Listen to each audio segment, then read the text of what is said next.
Marcus Brennan sat at his kitchen table at 3 in the morning, unable to sleep, staring at papers that could take his daughter away. The discharge documents from Pinewood Elementary lay beside an envelope bearing the seal of Child Protective Services. His hands, calloused from 15 years of construction, work trembled as they rested on the table's worn surface. On the wall above hung a photograph he'd salvaged from his father's belongings after the funeral, a young Marine in dress blues 1967, 3 months before shipping to Vietnam. The apartment was silent except for the hum of the refrigerator and the distant rumble of highway traffic. Marcus's eyes moved from the CPS notice to his father's photograph and back again.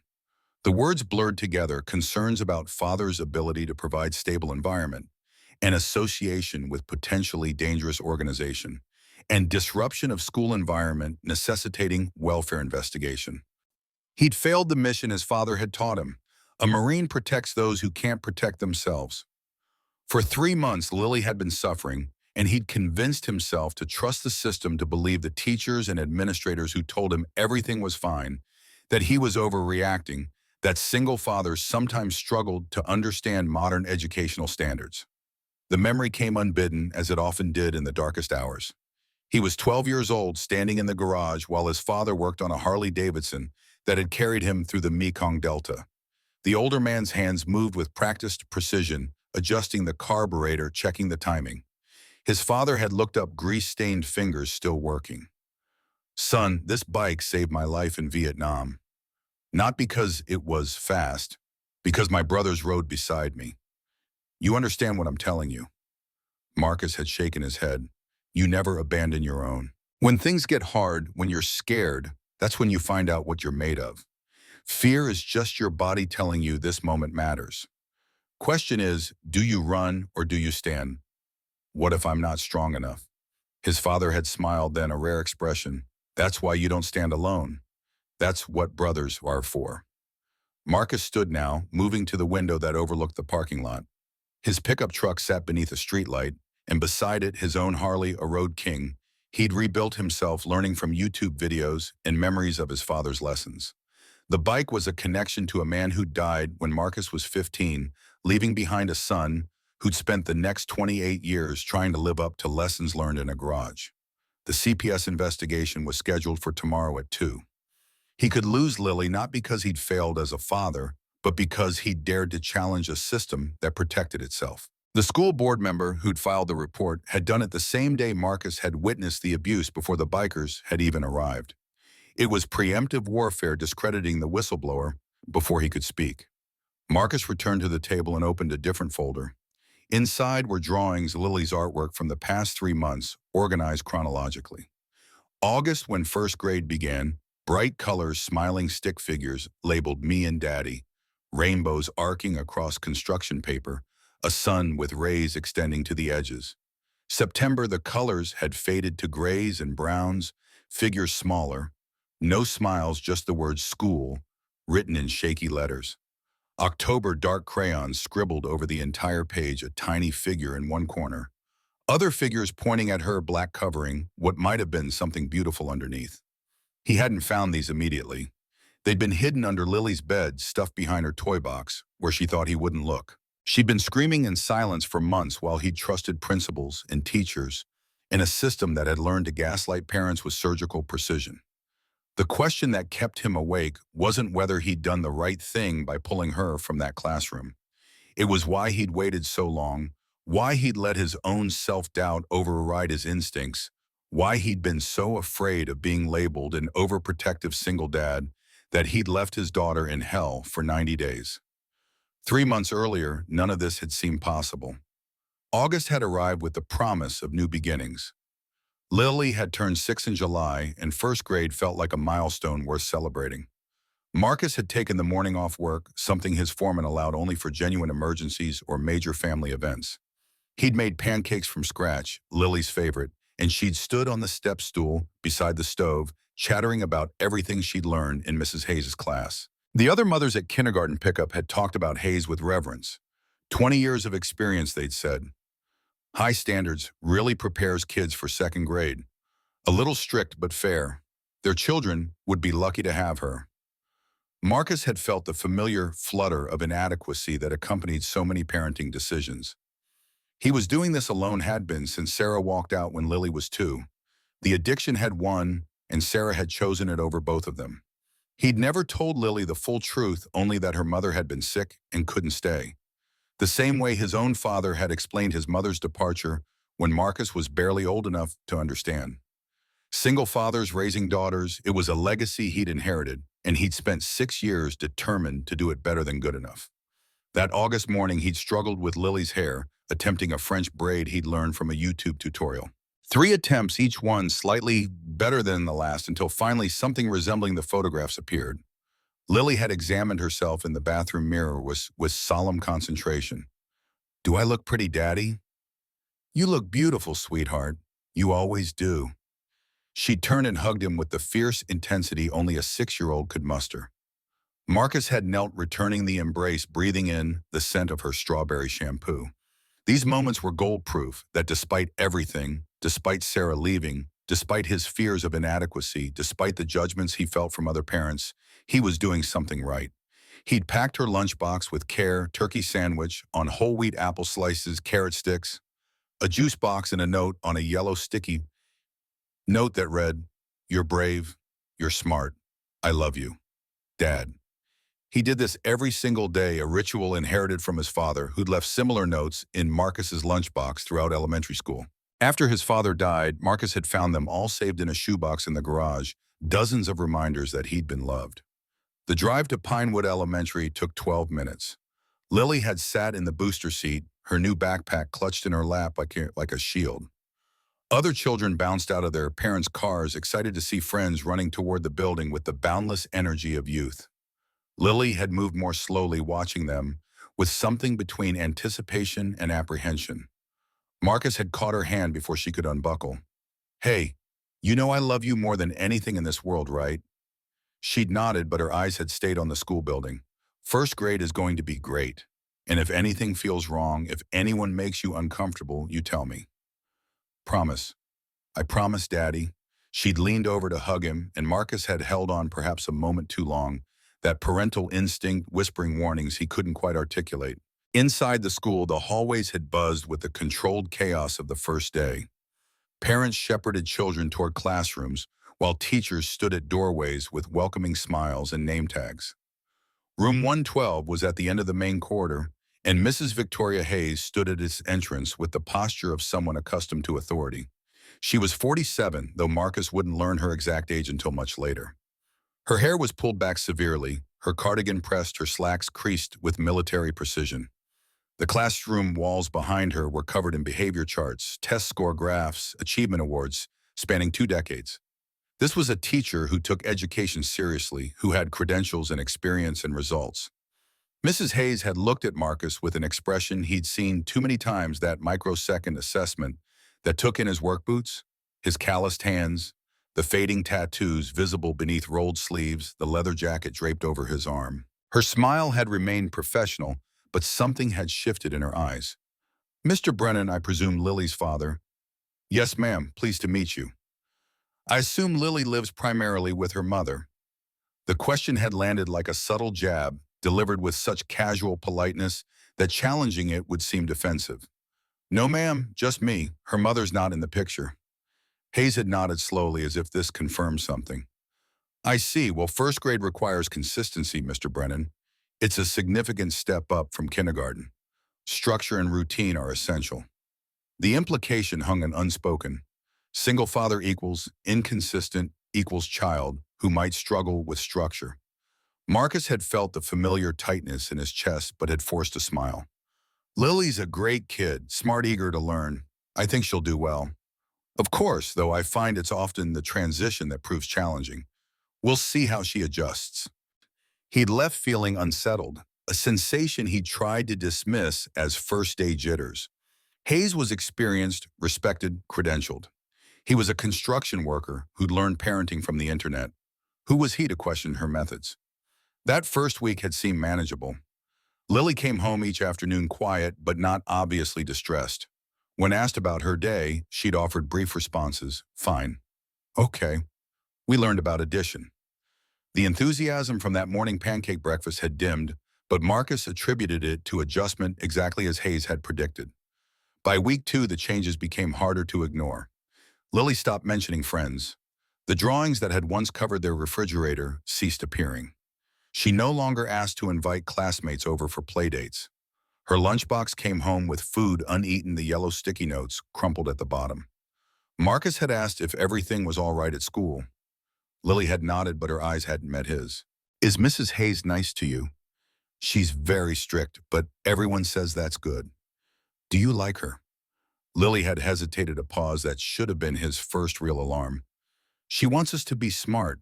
She says first grade is serious." The third week brought symptoms Marcus couldn't rationalize. Lily woke him at 2 in the morning crying, her sheets soaked. She hadn't wet the bed since she was 3, and the shame on her face broke his heart. "I'm sorry, Daddy. I'm so sorry." He'd stripped the sheets without comment, running a bath while she stood trembling in the hallway. "Accidents happen, sweetheart. It's not your fault. You're okay." But she wasn't okay. The next night, she had nightmares, waking screaming at 4 in the morning. Marcus had rushed to her room to find her sitting upright, eyes open but unseeing, repeating words that chilled him. "I'll try harder. I promise I'll try harder. Please." He'd held her until she fully woke, disoriented and terrified. "Lily, what were you dreaming about?" "School. Mrs. Hayes was mad at me." "Why was she mad?" "I got the answer wrong. I always get the answer wrong." Marcus had spent the rest of the night in her room, sitting in the chair beside her bed, watching her sleep fitfully. In the morning, he'd called his friend Tommy from the construction crew, a father of 3. Tommy's voice had been grim over the phone. "Marcus, that sounds like more than adjustment stress. My niece had bedwetting issues when her stepdad was—" "Look, I'm not saying it's that, but something's wrong. Kids don't regress like this for no reason. The teacher says she's adjusting. The school counselor says some children take longer to adapt to structure." "And what does your gut tell you?" Marcus had looked at Lily eating breakfast in slow motion, her usual appetite gone, dark circles under her eyes. His gut told him his daughter was suffering. But he was a single father who worked construction, and they were educated professionals who did this for a living. Who was he to trust his instincts over their expertise? The fourth week introduced behaviors that terrified him. Lily began apologizing for everything. She dropped a crayon, "Sorry, Daddy." She asked for help reaching something on a high shelf. "Sorry for bothering you." She spoke during dinner. "Sorry, am I talking too much?" The excessive apologizing triggered something deep in Marcus's memory. He'd seen this before in his own childhood, watching a classmate whose father berated him constantly. The boy had developed the same reflex, apologizing for existing, for taking up space, for having needs. Marcus had tried to address it gently. "Lily, you don't need to apologize for asking me for help. That's what I'm here for. You're never bothering me." "Mrs. Hayes says I bother her too much. She says I should figure things out myself." "What kinds of things?" Lily had looked down at her plate. "Like reading and math and writing neatly. I'm not good at anything." The words had struck like a physical blow. His daughter, who'd been so confident just a month earlier, now believed herself fundamentally inadequate. "Sweetheart, you're 6 years old. You're still learning. That's what first grade is for." "Mrs. Hayes says first graders should already know these things. She says kindergarten should have taught me better." Marcus had wanted to drive to the school that instant, but the clock read 8:30 at night. Instead, he'd composed an email to Mrs. Hayes, keeping his tone respectful, concerned, collaborative. "Mrs. Hayes, I'm noticing some concerning changes in Lily's behavior and self-esteem.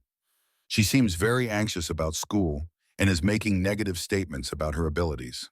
Could we schedule a time to discuss her progress and any strategies I might implement at home to support her learning?"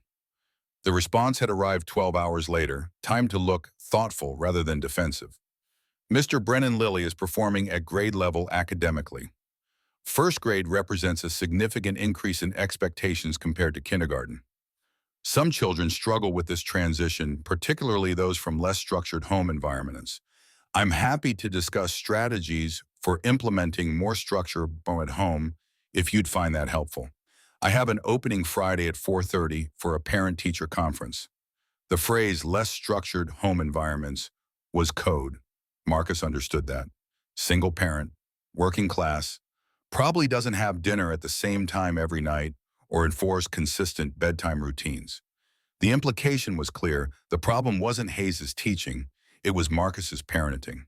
He'd responded immediately, accepting the meeting time, though rage had coiled in his chest as he typed. The fifth week brought escalation. Lily had been eating dinner when Marcus reached across the table for the salt shaker. She'd flinched, actually recoiled, as if expecting him to strike her. He'd frozen, hands suspended midair, watching his daughter's involuntary fear response to his simple movement. Lily, I was just getting the salt. I would never hurt you. You know that, right? She'd nodded, but the flinch had been instinctive, trained into her by something he couldn't see. Sunday nights became a special torture. Lily would develop stomach aches, complaining of nausea and cramps that had no physical cause, but were nonetheless real. She'd cry sometimes for hours, begging not to have to go to school tomorrow. Marcus had held her helpless, watching the clock tick toward Monday morning and the return to whatever was happening in room 112. He tried everything he could think of within the system's bounds. He'd scheduled an appointment with Dr. Chen, their pediatrician. The examination had revealed no physical issues, no medical explanation for the bedwetting or the stomach aches or the appetite loss. Dr. Chen had asked gentle questions about the home environment. Has anything changed recently? Any new partners? Any increased stress at work? Sometimes children internalize parental anxiety. Nothing's changed except she started first grade. And how is school going? Her teacher says she's doing fine academically, but Lily seems miserable. Chen had nodded with professional sympathy. First grade can be a difficult transition. Some children are more sensitive than others. Has Lily always been anxious? No, she was confident, happy. This is new. Sometimes developmental stages bring out different aspects of personality. I'd recommend keeping a close eye on her emotional state. If it doesn't improve in a few weeks, we might consider a referral to a child psychologist. Marcus had left feeling dismissed, as if Lily's suffering was a developmental quirk rather than a response to something concrete. The school counselor, Ms. Rodriguez, had been equally unhelpful. She'd met with Marcus in a small office decorated with motivational posters about growth mindsets and overcoming challenges. Mr. Brennan, first grade is a significant adjustment. Some children need more time to adapt to increased structure and higher expectations. But she's terrified. She's having nightmares. She's wetting the bed again. Ms. Rodriguez had tilted her head sympathetically. Has there been any trauma at home? Sometimes children act out to get attention from busy parents. I'm not suggesting that's the case, but it's something to consider. The implication had been unmistakable. You're a single working father. Maybe you're not meeting her emotional needs. I'm present in her life. I make breakfast, pack her lunches, help with homework, read to her every night. I'm there. Of course, I'm sure you're doing your best, but sometimes our best isn't quite enough, and that's okay. It's hard being a single parent. Marcus had felt the conversation shift, watched himself being subtly repositioned from concerned father to potential problem. Every question turned back towards what was happening at home, as if school were beyond examination. He'd left that meeting with dawning understanding that the system was designed to protect itself. Acknowledge a problem with a teacher, and you open the door to complaints, investigations, liability. Much easier to suggest the child was struggling with home issues or developmental adjustment. By week 6, Lily had stopped drawing entirely. Marcus had set out her art supplies one evening, encouraging her to create something. She'd looked at the blank paper with something approaching dread. I don't want to draw anymore. Why not, sweetheart? You love drawing. I'm bad at it. Mrs. Hayes says my drawings are messy. She says I need to stay inside the lines. Marcus had picked up one of her old drawings from August, the one with the rainbow and the sun. This is beautiful. Art isn't about staying inside lines. It's about expressing yourself. Expression is for people who are good at things. The phrase had been too sophisticated, too precise for a 6-year-old to have conceived independently. She was parroting something she'd heard, internalizing an adult's judgment as immutable truth. Week 7 brought the moment Marcus should have recognized as a breaking point. They'd been working on homework, simple addition problems. Lily had struggled with a problem, erasing her answer multiple times, her hands shaking as she wrote, "Daddy, what's 5 plus 4? You can figure it out, sweetheart. Use your fingers if it helps." She'd counted on her fingers, slowly, carefully arrived at 9 and written it down. Then she'd stared at it with mounting panic. Is it right? Did I do it right? Yes, that's correct. Good job. Are you sure? Because if it's wrong, I'm stupid. The word had detonated in Marcus's chest. Don't ever call yourself that. You're not stupid. You're 6 years old and you're learning. But Mrs. Hayes says I'm stupid. She asked me if I was stupid or lazy. Marcus had gone very still. She said that to you. Those exact words. Lily had nodded, tears spilling down her cheeks. In front of everyone. She asked if I was really that stupid or if I was just not trying, and I said I was trying, and she said trying wasn't good enough if I'm still stupid. He'd pulled her into his arms, feeling her small body shake with sobs. Rage had filled him then, pure and clarifying, but he'd kept his voice calm. Lily, listen to me. Mrs. Hayes is wrong. You are not stupid. You are smart and kind and creative. She should never have said that to you. Do you understand that's not how teachers should talk to students? But she's the teacher. She knows. She doesn't know everything, and she's wrong about you. That night, after Lily had finally fallen asleep, Marcus had paced his apartment, fury and helplessness warring in his chest. He drafted an email demanding an immediate meeting, then deleted it and started again, forcing professional language while his hands trembled on the keyboard. The conference was scheduled for Friday. He would address this then. He would be calm, rational, solution-focused. He would trust the system one more time. Friday had arrived with the weight of accumulated dread. Marcus had left work early, changed into clean clothes, a flannel shirt and jeans, trying to look respectable while remaining himself. He'd driven to Pinewood Elementary with his jaw clenched, rehearsing what he'd say, how he'd address concerns without seeming accusatory or unstable. The conference had been scheduled for 4:30 after most students had left. Room 112 was quiet when Marcus entered, only Mrs. Hayes present, sitting behind her desk with files arranged before her. She gestured to a student chair on the opposite side of the desk, a subtle power play that put Marcus physically below her eye level. He'd remained standing. Hayes had looked up, surprise flickering across her face before settling back into professional composure. Mr. Brennan, thank you for coming. Please sit. I'll stand, thanks. Mrs. Hayes, I need to talk about what's happening with Lily. Of course. As I mentioned in my email, Lily is performing adequately in academic areas, though she does require additional support in, Marcus had interrupted, unable to maintain the careful politeness he'd rehearsed. She's having nightmares. She's wetting the bed. She thinks she's stupid. She comes home from school terrified, and she won't tell me what's happening because she's afraid it will get worse. Hayes had folded her hands on the desk, her expression shifting to something that resembled concern but felt calculated. Mr. Brennan, with all due respect, those sound like home issues. Has something changed in your household? Nothing's changed, except she started first grade. In my experience, children from single-parent households often struggle with consistency. The structure required in first grade can be challenging when home life lacks similar organization. The dig had been expertly delivered, wrapped in educational jargon and professional concern. Marcus had felt his control slipping. My household is structured. I make her meals, help with homework, maintain bedtime routines. I'm present in her life. What happens in this classroom? Hayes had leaned back and Marcus had recognized the shift. She was done pretending concern. Mr. Brennan, I have 22 students. I cannot provide individual coddling to each child. First grade requires independence, resilience, the ability to handle correction without falling apart. Lily is emotionally fragile. She cries when corrected. She requires excessive reassurance. She doesn't follow instructions the first time.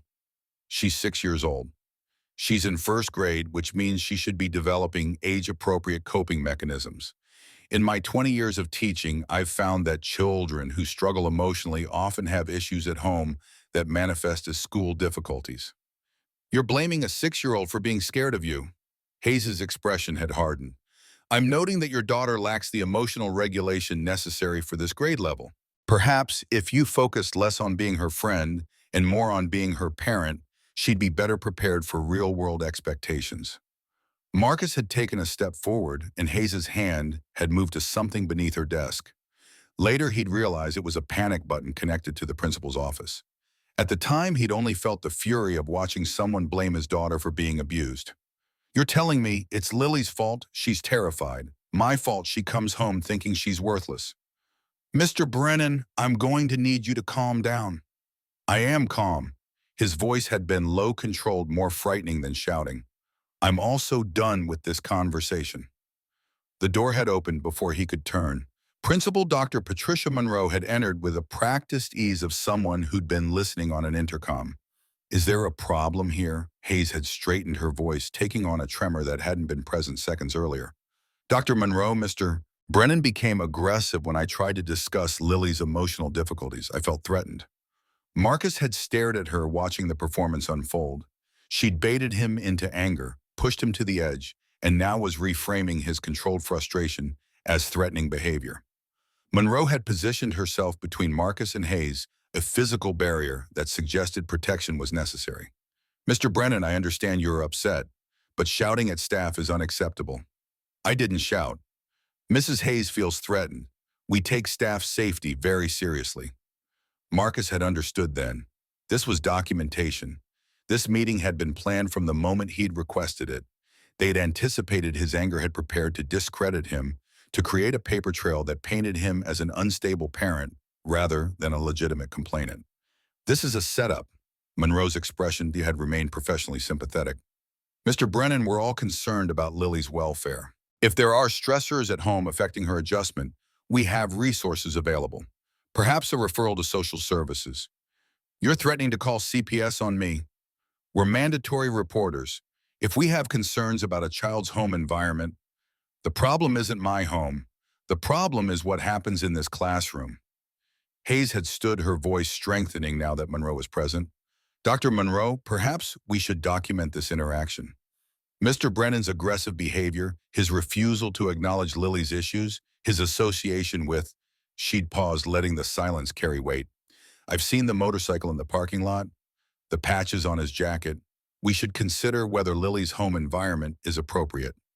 The trap had sprung fully closed. They weren't just dismissing his complaints. They were positioning him as the problem, setting the stage for retaliation if he pushed further.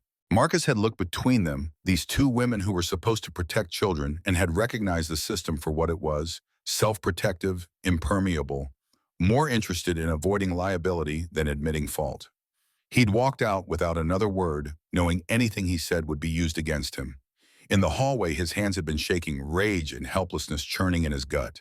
He'd driven home in silence, mind racing through options that all seemed to dead end at the same conclusion: they held all the power, and he had none. That night, Lily had asked if everything was okay with school. Marcus had forced a smile and lied, telling her he'd spoken to her teacher and everything would be better. But as he'd tucked her in, watching her face relax into uneasy sleep, he'd made a private vow. If they wouldn't protect her, he would, whatever it took. October 15th had arrived with the particular dread of inevitability. Marcus had woken Lily at 7 as always, and had found her staring at the ceiling, her eyes already filled with tears. I don't want to go.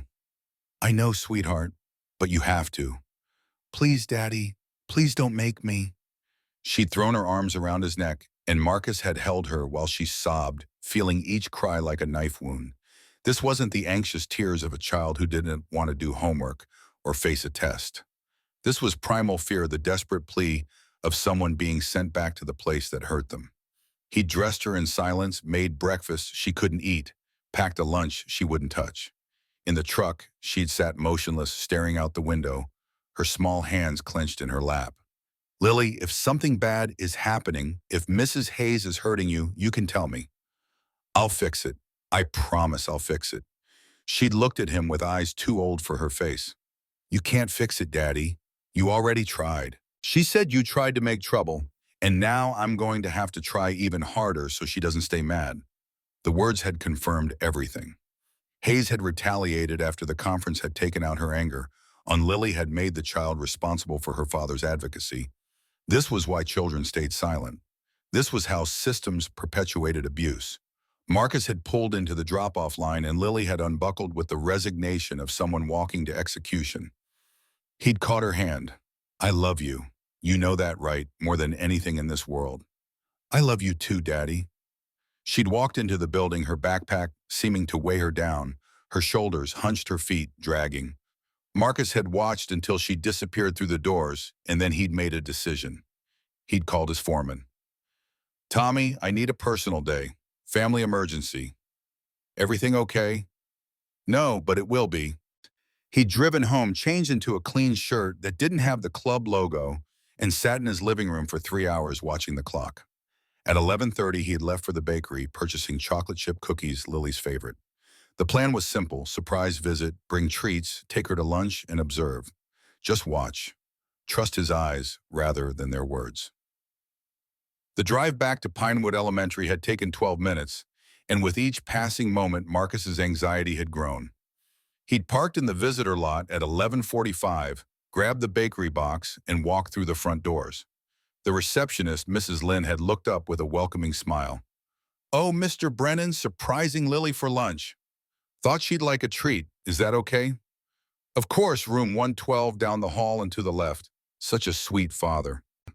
He'd thanked her and moved through the hallways, past bulletin boards covered in student artwork, past classrooms where teachers read aloud and children sang songs about the days of the week. Everything had seemed normal, safe, exactly like a place where children should thrive. His anxiety had begun to ease, the voice of doubt, whispering that maybe he really was overreacting. Maybe Lily was just sensitive. Maybe he'd been seeing problems where only adjustment existed.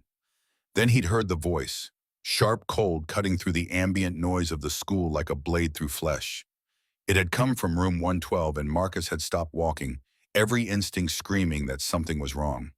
He'd approached slowly, not wanting to disrupt if this was merely stern teaching.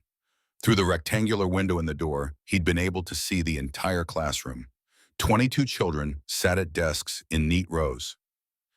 Hayes stood at the front of the room, and in front of her, small and trembling, stood Lily. His daughter's body language had told him everything before he had heard a single word. Shoulders hunched inward, head bowed, hands twisting together at her waist. She'd been trying to make herself smaller, trying to disappear. Hayes's voice had carried clearly through the cracked door. "Are you really this stupid, or are you just not trying?" Marcus's vision had narrowed, tunnel vision, fixing on his daughter's face.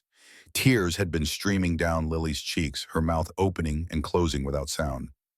"Do you see anyone else in this classroom struggling with something this simple? Do you?" Lily's whispered response had been barely audible. "I'm trying, Mrs. Hayes. Trying. A kindergartner could do this problem. You're in first grade. What does that tell you about yourself?" The other children had been frozen, some staring at their desks, some watching with the horrified fascination of witnesses to a car crash. None had looked surprised. This wasn't unusual. This was routine. Hayes had leaned down, her face level with Lily's, and her voice had dropped to something more intimate, more personal, more cruel. "I asked you a question. Are you stupid or are you lazy? Which one is it?" Lily's small voice: "I'm sorry, I'm trying, I just don't understand." Don't understand? A 6-year-old should understand this. Unless Hayes had straightened, addressing the class while Lily stood exposed. Unless that 6-year-old isn't as smart as other 6-year-olds. Unless that 6-year-old is holding everyone else back. Marcus's hands had clenched into fists, the bakery box crumpling under pressure.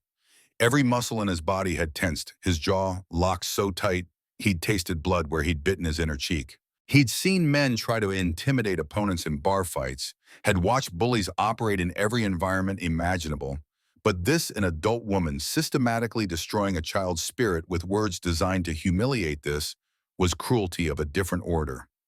Hayes had gestured broadly at the other students. "Do you see how you're wasting everyone's time? Do you see how your classmates have to wait because you can't do something basic?" Lily had begun crying openly now. Not the loud wailing of a child seeking comfort, but the silent, hopeless crying of someone who'd learned that begging made things worse. "Stop crying. Crying doesn't fix stupid. Crying is what babies do, and you're supposed to be in first grade." Marcus had moved then, his hand on the door handle, but he'd forced himself to wait to witness fully, to understand the complete scope of what had been happening to his daughter for 3 months. Hayes had pointed at Lily's desk. "Sit down, we'll try again tomorrow. Though I'm sure you'll waste everyone's time then too. Maybe if you cared half as much about learning as you do about—" The words had died mid-sentence because Hayes had looked up and seen him. Marcus had stood in the doorway, 6'3" of controlled fury, his eyes locked on the woman who'd been destroying his daughter. The silence that had followed had been absolute. 22 children holding their breath. Hayes's expression shifting from sneering contempt to shock to fear to a desperate attempt at professional composure. But it had been too late. He'd heard everything. He'd seen everything. And the look on his face had told her she'd made a catastrophic mistake. Marcus hadn't moved, hadn't spoken, had simply stood there, his presence filling the doorway. Hayes's hands had betrayed her, trembling slightly as she'd smoothed her cardigan, her mouth opening and closing as she'd searched for words that could explain away what he'd witnessed. Lily had turned and seen him, and her face had transformed, relief flooding her features, followed immediately by confusion and fear. Not fear of him, but fear of what would happen now, fear that standing up would make things worse, fear that had been trained into her over 90 days of systematic abuse. Marcus had walked past the rows of silent children, his boots making soft sounds against the linoleum, and had knelt beside his daughter. His hands, so much larger than hers, had rested gently on her shoulders. "Get your backpack, sweetheart. We're leaving." Lily had moved immediately, scrambling to her desk with urgency that told him this wasn't the first time she'd wanted to escape this room. Her small hands had fumbled with the zipper, shoving papers and pencils inside with shaking fingers. Hayes had found her voice, though it had come out higher than before, strained with false authority. "Mr. Brennan, you cannot just, this is highly inappropriate. We're in the middle of a lesson. If you have concerns." Marcus had stood slowly, his full height seeming to fill the room. He still hadn't looked at Hayes, his eyes remaining on Lily, who'd gotten her backpack on and was looking up at him with an expression that broke his heart. Only then had he turned his gaze to Hayes. He hadn't yelled, hadn't raised his voice, hadn't made threats. He'd simply looked at her with eyes that had seen hard things in life, eyes that could read people down to their core, eyes that held complete understanding of exactly who she was and what she'd been doing. The silence had lasted perhaps 5 seconds, but it had felt eternal. Hayes's face had gone pale, her mouth had opened and closed, and Marcus had seen guilt flicker across her expression. She'd known she'd been caught. He'd turned without a word and walked Lily toward the door, his hand holding hers. Behind them, Hayes's voice had risen, defensive now, talking faster. "I was correcting her behavior. This is taken completely out of context. You don't understand the full situation. These children need structure and discipline." Marcus had kept walking. Lily had taken quick steps to match his stride, but she hadn't complained, hadn't asked questions. She just held tight to his hand like it was the only solid thing in her world. They'd moved down the hallway, past the cheerful bulletin boards, past the singing classrooms, and Lily had looked up at him with confusion and relief warring on her small face. She hadn't understood what was happening, but she'd understood one thing with absolute certainty: she was safe now. Her daddy had come, her daddy had seen, and everything was going to be different. Marcus had pushed through the front office door, with Lily still at his side. Mrs. Lynn had looked up, surprised to see them leaving so soon. "Oh, leaving already? Did you—" "I need to speak to the principal. Now, please." Something in his voice had made Mrs. Lynn reach for her phone, immediately buzzing Dr. Monroe's office without the usual pleasantries. The door marked Dr. Patricia Monroe, principal, had opened within seconds, and the woman herself had appeared with her practiced smile. "Mr. Brennan, is everything all right? I understand there was some kind of— Can we speak privately inside?" Monroe had glanced at Lily. Marcus had knelt, making himself eye level with his daughter. "Sweetheart, I need you to sit right here for a few minutes, okay? I'm going to talk to Dr. Monroe and then we're going home. You're safe, I promise." Lily had nodded and sat in the chair outside the office, clutching her backpack to her chest. Marcus had watched her for a moment, making sure she was settled, then had turned back to the principal. Inside Monroe's office, surrounded by framed certificates and motivational posters about learning and growth, Marcus had remained standing rather than accepting the seat offered. He'd kept his voice level, factual, controlled, but the fury beneath had been unmistakable. He described exactly what he'd witnessed, the tone Hayes had used, the specific words, the way Lily had flinched, the other children's reactions, that suggested this was routine. He hadn't embellished, hadn't needed to.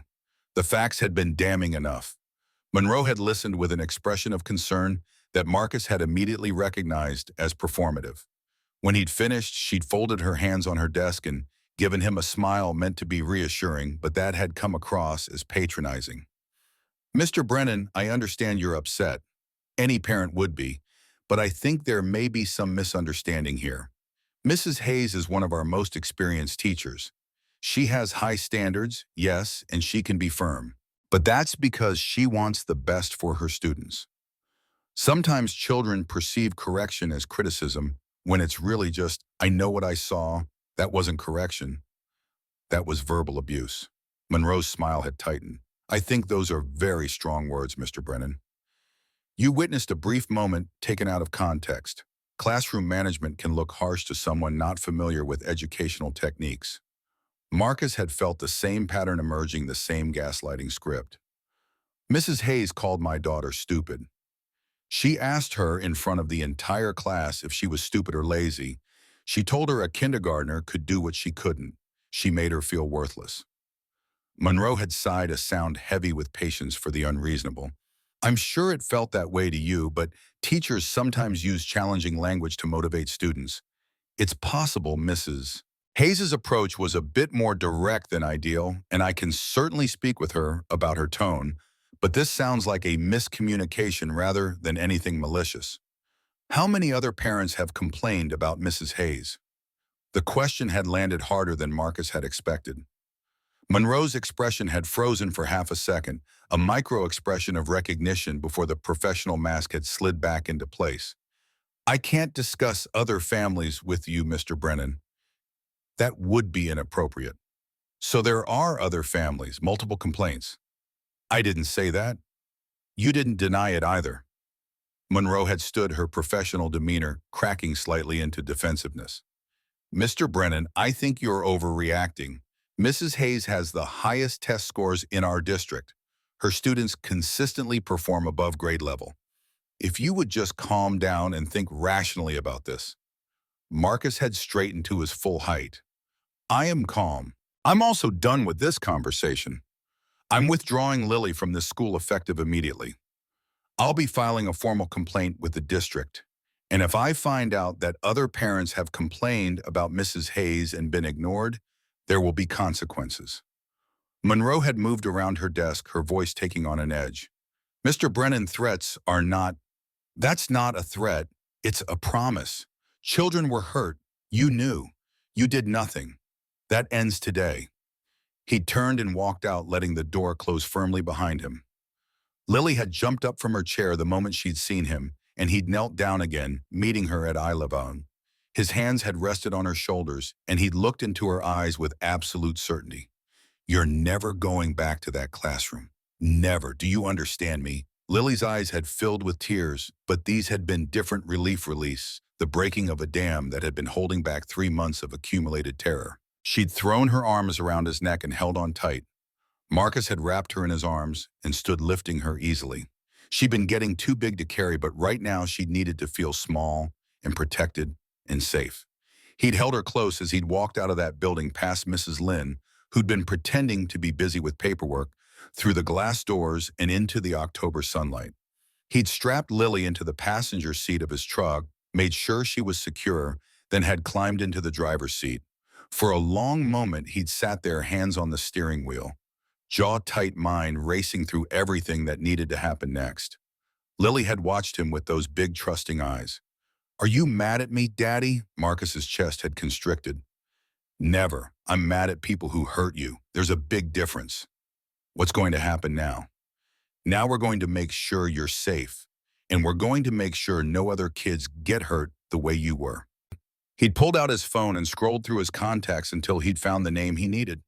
Jake Rivera, road name goes president of their chapter of the Hells Angels. They'd been brothers for 15 years since Marcus had prospected after his father died, and he'd needed something to fill the void. Ghost had stood beside him through the divorce, had held Lily when she'd been 2 weeks old, had been more family than many blood relatives. The phone had rung twice before a gravelly voice had answered. Iron Shield, what's up, brother? Marcus had looked at Lily, who'd been watching him with absolute trust, and had felt something settle in his chest, something hard and immovable and certain. I need the club. Someone hurt my little girl, and I need everyone to know that's not acceptable. There had been a pause on the other end, not hesitation, but calculation, Ghost's mind already working through what this meant and what would be required. Where and when? Pinewood Elementary, within the hour. Consider it done, brother. Iron Shield, we got you. We got Lily. The call had ended and Marcus had sat in the school parking lot engine, idling, watching the building where his daughter had suffered for 90 days. Within the hour, Ghost would make calls, and those calls would spread through the Brotherhood like wildfire. Within the hour, 200 men would drop everything and ride to this location. Within the hour, the school administration would understand something fundamental. You could dismiss one parent, you could gaslight one father, but you couldn't ignore 200 bikers who refused to leave until someone answered for what they'd done. Marcus had driven Lily to Rosa's house, Bulldog's wife, one of the few people he trusted completely with his daughter. Rosa had taken one look at Lily's tear-stained face and had swept her into a hug without questions. She'd suggested they bake cookies together, and Lily had agreed quietly, her small hand slipping into Rosa's. Marcus had knelt one more time, making sure Lily could see his face. I have to go take care of something. But you're safe here. Rosa's going to stay with you, and I'll be back soon, I promise.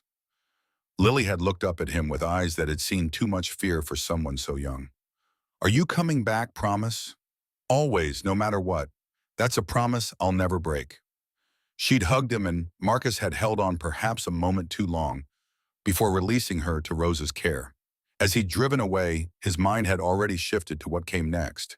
He'd tried the system's way conferences emails, trusting that professionals knew better than a construction worker who'd learned parenting from YouTube.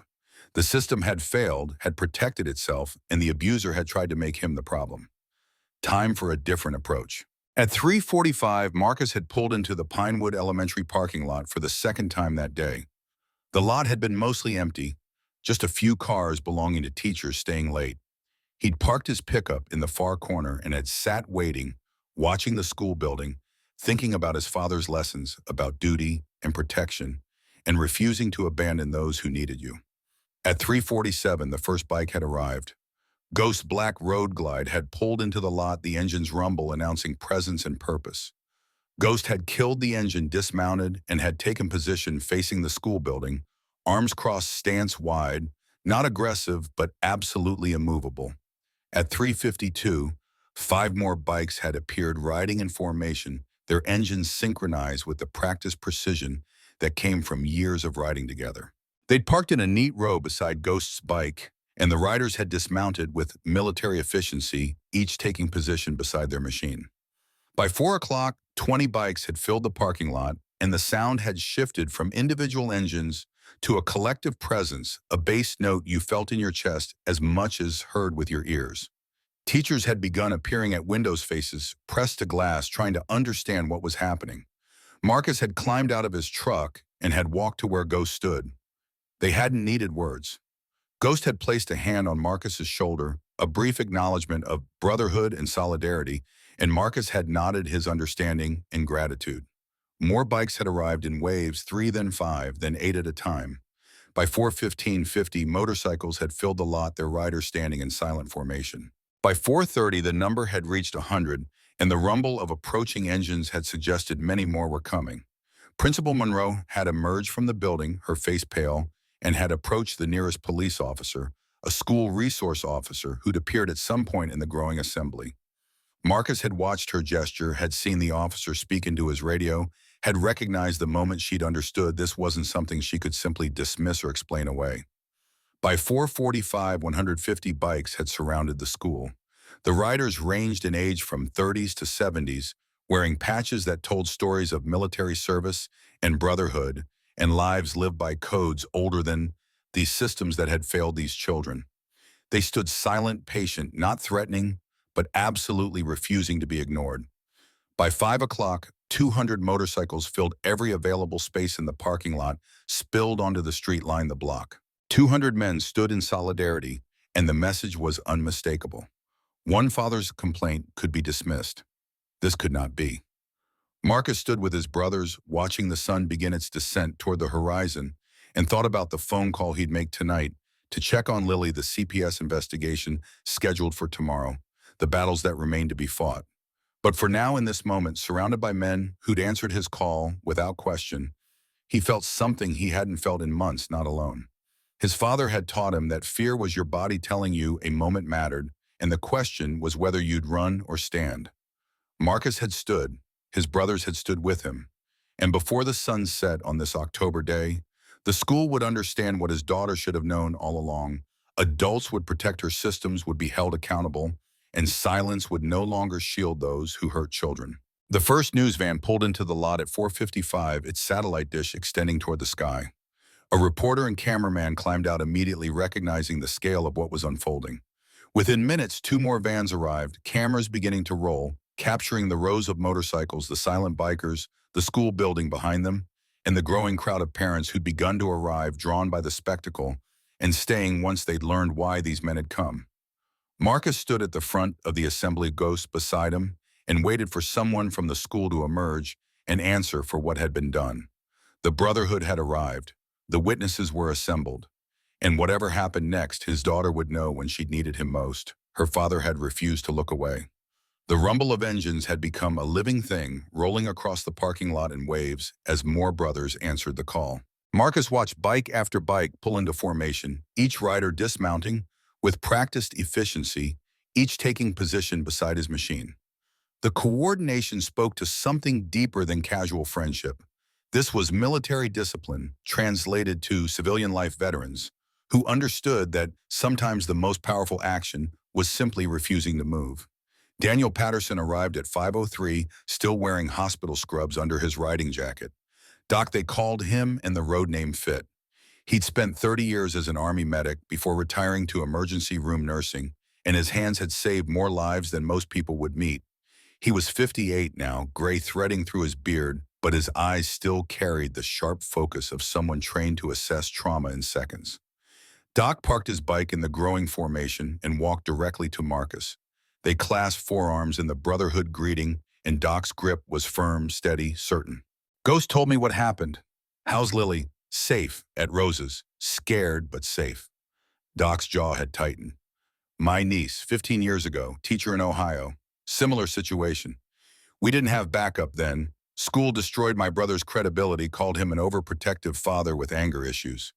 Jessica suffered another year before they finally transferred her. She's 30 now, still in therapy.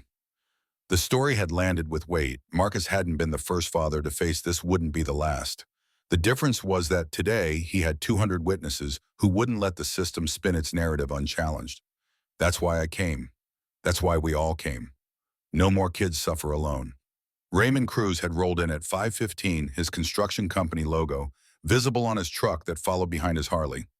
Hammer, they called him for his years swinging sledgehammers on job sites before he'd saved enough to start his own contracting business. He was 62, built like the equipment he operated with hands that could crush stone, but that trembled slightly when he hugged his granddaughters. He'd walked to where Marcus stood with Doc and Ghost, and his presence had expanded their circle. No words had been necessary initially. The code was simple: brother calls, brothers answer. But after a moment, Hammer had spoken, his voice rough with emotion barely contained. Got two granddaughters, 8 and 10. If anyone hurt them like this, he'd stop shaking his head. You did right, Iron Shield. You protected your own. That's what men do. Michael Anderson had appeared at 5:28, his road king gleaming despite the October dust. Saint, his road name earned not through religiosity, but through his tendency to give everyone the benefit of doubt exactly once before cutting them off permanently. He was 65, a Vietnam veteran who'd done 2 tours in the Central Highlands and had come home with shrapnel in his hip and nightmares that had taken decades to quiet. Saint had approached the growing cluster of leadership, Ghost, Marcus, Doc, Hammer, and his face had carried the particular expression of someone who understood exactly why this mattered. Served with your father, Iron Shield. 4th Marines, 68. He saved my life in Khe Sanh. Saint had paused, memory flickering across his features. He talked about you constantly, showed me pictures, said he was raising you to be the kind of man who'd stand up when standing up cost something. Marcus's throat had constricted. He'd been 15 when his father died, old enough to understand loss, but young enough that many memories had faded. Meeting men who'd served beside his father always felt like recovering fragments of something precious. He'd be proud of you today. This, Saint had gestured at the assembled bikes and riders. This is what he taught us. Protect those who can't protect themselves. Don't let systems grind down the innocent. Be the wall between danger and the defenseless. The words had resonated through Marcus like a tuning fork finding its frequency. His entire life had been shaped by lessons learned in a garage from a man who'd seen humanity at its worst and had chosen to be its best anyway. Today felt like honoring that legacy in the most fundamental way possible. By 5:30, the parking lot had transformed into something between a peaceful protest and a military operation. 200 motorcycles sat in precise rows, their chrome catching the late afternoon sun. 200 men stood beside their bigger machines, ages ranging from mid-30s to early 70s, representing every trade and profession: nurses and mechanics, teachers and electricians, veterans and small business owners, construction workers and computer technicians. The Hells Angels had always been more than the caricature media portrayed. These weren't outlaws or criminals. They were working men who'd found brotherhood in the shared experience of the road, who'd built families from choice rather than blood, who lived by codes older than the laws that tried to define them. Loyalty, honor, protection, words that sounded antiquated until you needed them, and then they became the only words that mattered. Officer Davis had been the first official responder, the school resource officer whose beat included Pinewood Elementary. He was 43, a 15-year veteran of the police force, and he'd seen enough situations to recognize when escalation would make things worse. He'd approached Ghost and Marcus with his hand resting on his radio, but not calling for backup yet. "Gentlemen, I'm Officer Davis. Can you tell me what's happening here?" Ghost had stepped forward, his posture relaxed, but his voice carrying the authority of someone accustomed to being heard. "Officer, we're here in support of a father whose daughter was abused by her teacher. Mr. Brennan witnessed the abuse firsthand. School administration attempted to dismiss his concerns. We're here to ensure that doesn't happen." Davis had surveyed the assembled riders, taking in the military service patches, the American flags, the discipline formation. "You planning any violence or property damage?" Marcus had answered, this time his voice steady. "No, sir. We're just standing here, waiting for accountability." "How long you planning to stay?" "Until someone from the school addresses what happened to children in their care." Davis had nodded slowly, making calculations based on years of experience. This wasn't a mob. This was organized, peaceful, purposeful. "All right, I'm going to need you to remain peaceful and let the school handle their business." "That's exactly what we're doing, officer." Standing here waiting, Davis had walked back toward the building, speaking quietly into his radio. Marcus had caught fragments: peaceful assembly, 200 motorcycles, requesting supervisor guidance but no immediate threat. Inside the school, visible through the large windows that faced the parking lot, teachers had begun gathering. Some had their phones out filming. Others had their hands pressed to the glass, trying to understand what they were witnessing. Principal Monroe had appeared in the main office window, her face pale, her phone pressed to her ear.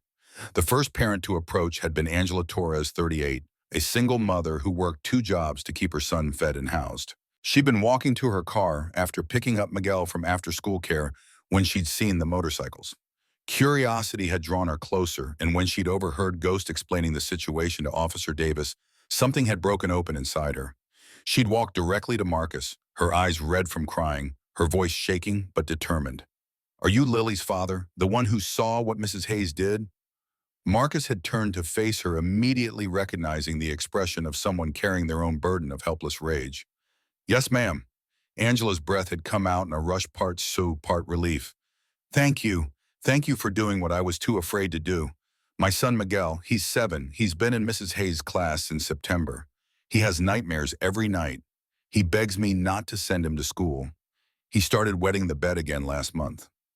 The details had matched Lily's symptoms with horrifying precision. Marcus had felt his chest tighten, understanding that his daughter hadn't been Hayes' only victim, perhaps not even her primary target. This was systematic, practiced, a pattern of abuse that had been operating in plain sight while administration looked away.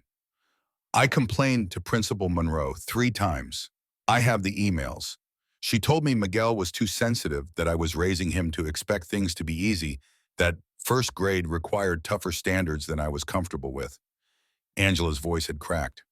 "She made me feel like I was the problem, like I was a bad mother for being concerned. But I wasn't wrong, was I? I wasn't crazy. Marcus had placed a hand on her shoulder, the gesture gentle despite his own fury. You weren't wrong. None of us were wrong. They gaslight parents because it's easier than admitting they're protecting an abuser. Angela had pulled out her phone, fingers trembling, as she'd scrolled through emails. I documented everything. Every complaint, every dismissal, every time they told me I was overreacting. I have it all. Hold on to those. We're going to need documentation when this goes public. David Park had been next arriving, not to pick up a child, but because he'd heard what was happening through the parent phone tree that connected elementary school families. He was 67, a Vietnam veteran who'd spent 2 tours in the Mekong Delta and had come home with medals he'd never displayed and memories he'd never fully processed. He'd lost his wife to cancer 3 years ago, and now he was raising his grandson, trying to give the boy stability in a world that felt increasingly unstable. David had approached the growing cluster of parents and bikers with the steady gait of someone who'd walked through worse and survived. His grandson wasn't currently in Hayes' class. David had pulled him out mid-year the previous spring, transferred to a different school entirely. But hearing about what Marcus had witnessed had brought him back, had activated something in him that recognized fellow soldiers in the fight against institutional indifference. Mr. Brennan, I'm David Park. My grandson Marcus, named after my best friend, who died in Nam. He was in Mrs. Hayes' class last year. David's voice had carried the particular cadence of someone who'd learned to speak with precision because imprecision could get people killed. She destroyed him, 7 years old, and she had him convinced he was worthless. He developed panic attacks, full-blown anxiety disorder, had to put him in therapy. Ghost had stepped closer, recognizing something in David's bearing. You served 1st Cav 67 to 69. You Marines 72 to 76. The recognition between veterans had been instant, the understanding that transcended branch rivalry. They'd both seen what happened when systems failed, when leadership prioritized self-protection over mission, when the vulnerable were left undefended because defending them was inconvenient. David had continued, his jaw tight. I complained to Monroe, demanded my grandson be moved. She told me I was coddling him, that real world was tough, that I needed to let him develop resilience. I told her I'd survived Vietnam. I knew what tough meant, and what Hayes was doing wasn't tough. It was cruel. He'd paused, old anger surfacing. They labeled me difficult, troublesome, said I had anger issues from PTSD, tried to make my complaint about my mental health instead of Hayes' abuse. The pattern had been emerging with crystalline clarity. Isolated parents could be dismissed, gaslit, discredited. Their complaints could be buried under justifications and psychological diagnoses and suggestions that they were projecting their own issues onto innocent educators. But together with stories that corroborated each other with documentation and witnesses, the pattern became undeniable. More parents had arrived as word spread through text messages and phone calls.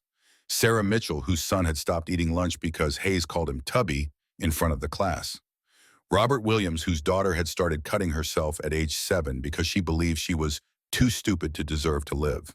Jennifer Park, who had been told her concerns were cultural differences in discipline styles, a racist dismissal that had made her feel simultaneously angry and silenced. Each story had added weight to what was becoming impossible to ignore. 12 families, 15 children, symptoms ranging from anxiety and depression to self-harm and suicidal ideation, all dismissed. All gaslit, all told the problem was them, not the teacher with 20 years of experience and the highest test scores in the district. By 6 o'clock, the assembled crowd had grown beyond the bikers. More than 100 parents had arrived, drawn by the spectacle and staying once they'd understood its purpose. Some were current Pinewood families. Others had transferred their children out but had never understood why until now. The parking lot had become an impromptu support group, parents crying and hugging and sharing stories they'd carried alone for too long. The news vans had multiplied. 5 television stations now had cameras recording everything, reporters conducting interviews with bikers and parents, the story shifting from motorcycle gang intimidates school to fathers demand accountability for teacher abuse. The narrative was being written in real time, and for once the system couldn't control it. Amanda Rivers had emerged from the school building at 6:15, her face pale but determined. She was 32 in her 5th year of teaching, And she'd spent 3 of those years hearing things through the walls she'd shared with Victoria Hayes's classroom. She'd witnessed incidents in hallways. She'd seen children's faces after they'd left Hayes's room. And she'd stayed silent because speaking up would cost her job, her career, everything she'd worked for. Today, watching 200 bikers refuse to leave, watching parents finally being heard, something had broken in Amanda. Or perhaps something had finally been repaired. She'd walked to where Marcus stood with Ghost in the growing parent coalition, and her voice had trembled, but held. My name is Amanda Rivers. I teach fourth grade here. I need to tell you what I've seen. Marcus had recognized courage when he saw it. This woman was risking everything, her job, her livelihood, her professional reputation. But she was choosing truth over security, and that made her an ally worth protecting. We're listening. Amanda had taken a breath, steadying herself. I've heard Mrs. Hayes through the walls for 3 years. The things she says to students. I reported one incident directly to Vice Principal Chen. I witnessed her berating a second grader in the hallway, making him stand against the wall during recess, while other children played, telling him he was too stupid to deserve fun. I filed a written complaint. What happened? Vice Principal Chen told me that Mrs. Hayes had tenure, that she'd been teaching for 20 years, and that I needed to be very careful about making accusations against senior staff. Amanda's voice had hardened. The implication was clear: shut up, or it would affect my career. I was in my second year. I had student loans. I needed the job. Ghost had spoken, then his voice gentle despite his intimidating appearance. But you're speaking now. Why? Because I became a teacher to protect children, and instead I've been protecting a system that hurts them. I'm done. Amanda had met Marcus's eyes. I'll testify. I'll provide written statements. I'll lose my job if I have to, but I'm done being silent. The courage had rippled through the assembled crowd. If a teacher was willing to break ranks to confirm what parents had been saying, the administration's denials would crumble. This was the crack in the wall that would bring the whole structure down. Inside the school, visible through the windows, a different drama had been unfolding. Victoria Hayes sat in her classroom alone, listening to the rumble of motorcycles outside, watching the crowd grow. Her hands shook as she graded papers. She couldn't focus on trying to maintain the routine that had kept her sane for 2 decades. She'd been 8 years old when her father came home from Korea. Changed. The war had taken something from him, compassion maybe, or patience, or the ability to see children as anything other than soldiers who needed hardening. He'd yelled at her for every mistake, every moment of weakness, every sign that she might not survive in a world that ate the soft. She'd learned that love meant pushing hard, that caring meant refusing to coddle, that preparing children for reality meant showing them no mercy now so they'd be ready for the merciless world waiting outside. But somewhere along the way, she'd become her father. The realization sat in her chest like a stone, growing heavier with each passing moment. She'd told herself she was helping them, toughening them up, giving them skills they'd need. But looking at the crowd outside, at the parents, crying at the 200 men who'd come, because one father had finally said enough, she couldn't maintain the lie anymore. She'd become the monster. Principal Monroe had appeared in Hayes's doorway, her professional composure cracking under the pressure of cameras and crowds, and the undeniable reality that this couldn't be managed away. Victoria, we need to talk. Now. Hayes had followed Monroe to the principal's office, her legs feeling disconnected from her body. Monroe had shut the door and pulled a file from her desk drawer, a file Hayes had never seen before, labeled with her name and marked Confidential Personnel. 17 complaints, Victoria, over 3 years. 17 families saying similar things. I protected you. I made them go away. I told parents they were overreacting, told them you had high standards, told them their children needed to develop resilience. Monroe's voice had risen with each sentence, stress fracturing her usual control. I protected you because your test scores are the highest in the district, because you make us look good, because admitting we had a problem meant investigations and liability and budget cuts we can't afford. Hayes had stared at the file, at the documentation of complaints she'd never known existed. You never told me parents were complaining. Because I handled it. That's what administrators do. We handle problems. But this, Monroe had gestured toward the window, toward the sea of motorcycles and cameras and parents. This I can't handle. 200 bikers with cameras rolling. This is national news by morning.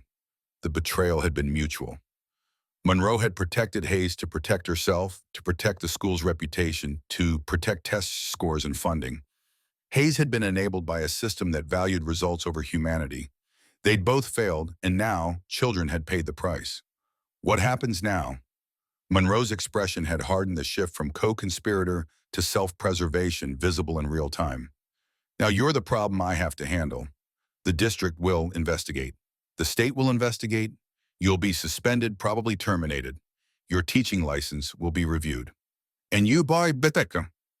I'm retiring. Early retirement, full pension. They'll let me go quietly because forcing me out publicly means admitting systemic failure. Monroe had met Hayes's eyes with something between pity and contempt. You were convenient, Victoria. Your scores were good. Your methods were questionable, but as long as nobody made too much noise, we could pretend everything was fine. But now someone made noise that can't be silenced. Hayes had sat in the chair across from Monroe's desk, understanding that she'd been used as thoroughly as she'd used the children. The system had protected her until protecting her became inconvenient, and now she'd be sacrificed to preserve the system itself. Dr. Raymond Foster had arrived at 6:30. The superintendent called in to manage a crisis that threatened to consume the entire district. He was 62, a Vietnam veteran who'd served in the Army before becoming an educator, and he carried himself with the bearing of someone who'd seen systems fail before and understood the cost of such failures. Foster had stepped out of his district vehicle and surveyed the parking lot with the practiced assessment of a commanding officer evaluating a battlefield. 200 motorcycles, 100 plus parents, 5 news vans, police maintaining perimeter but not intervening. A situation that couldn't be dispersed, couldn't be dismissed, couldn't be managed with the usual tools of bureaucratic deflection. He'd walked directly to where Ghost and Marcus stood at the center of the assembly, and his eyes had immediately caught the service patches on several jackets. Vietnam, Korea, Desert Storm. These weren't troublemakers. These were veterans, and Foster recognized his own. Ghost had straightened slightly old military posture, asserting itself. Sir. Foster had nodded acknowledgement. Gentlemen, I'm Dr. Raymond Foster, District Superintendent. I need to understand what happened here. Marcus had stepped forward, meeting the superintendent's eyes directly. Sir, I witnessed my daughter being verbally abused by her teacher. I reported through proper channels. I was ignored and threatened with CPS investigation. These men are here, so my concerns can't be dismissed. Foster had looked at Ghost. You organized this response. We organized to protect a child. Same reason some of us wore the uniform, sir. The words had landed. Foster's expression had shifted from administrative concern to something more personal. He'd seen his veteran's ball cap, the one he wore on weekends, sitting in his car. He'd put it on before approaching again, the cap that identified him as Army Vietnam, 1968 to 1969. When he'd returned, Ghost had recognized it immediately. 1st Cav, 4th Infantry, U Marines, 72 to 76. David Park had stepped closer. 1st Cav here too, 67 to 69. The recognition between veterans had created a shift in the dynamic. This wasn't citizens versus authority anymore. This was soldiers recognizing each other across the lines that usually divided them, understanding that sometimes the mission required standing together regardless of which side of the badge you were on. Foster had addressed the assembled crowd, his voice carrying the authority of someone who'd led men in combat. I'm going to ask for 1 hour. Let me review what I can, talk to my staff, understand the full scope. I'm not asking you to leave. I'm asking you to give me time to do this right. Marcus had exchanged looks with Ghost, then with David Park, then with the other parents who'd become impromptu leadership. The question was whether they could trust Foster to actually address this rather than simply buying time to craft a better cover-up. Ghost had answered for the group. Veteran to veteran, sir, I'm going to hold you to that. 1 hour, but we're not leaving until we see action. Understood and respected. Foster had walked back into the school building, and for 53 minutes the assembled crowd had waited. Parents had continued sharing stories. Documentation had been photographed. Reporters had continued filming. The sun had begun its final descent, and the October evening had turned cool, but nobody had left. At 7:23, Foster had emerged from the building accompanied by three school board members, Principal Monroe looking significantly diminished, and Vice Principal Chen looking like he wished he were anywhere else. They'd walked to a position near the front entrance where the media cameras could capture everything, and Foster had pulled out a prepared statement, then visibly crumpled it and set it aside. "I'm not going to read bureaucratic language. I'm going to tell you what I found and what I'm doing about it." His voice had carried across the parking lot, amplified by the silence of 200 people holding their breath. "I've spent the last hour reviewing files, reading complaint emails, interviewing staff. What I found is systematic failure at multiple levels. Mrs. Victoria Hayes engaged in emotional abuse of students. Multiple complaints were filed by parents and buried by administration. Test scores were prioritized over child welfare. That ends tonight." The crowd had remained silent, waiting for specifics for actions rather than promises. "Effective immediately, Mrs. Hayes is suspended without pay, pending full investigation by external firm. Principal Monroe is retiring effective immediately. I'm requesting State Education Board review of our district policies. Every family affected will be contacted personally by me, and I'm implementing emergency policy changes starting tomorrow morning." Foster had paused, and the weight of 200 witnesses had seemed to settle on him.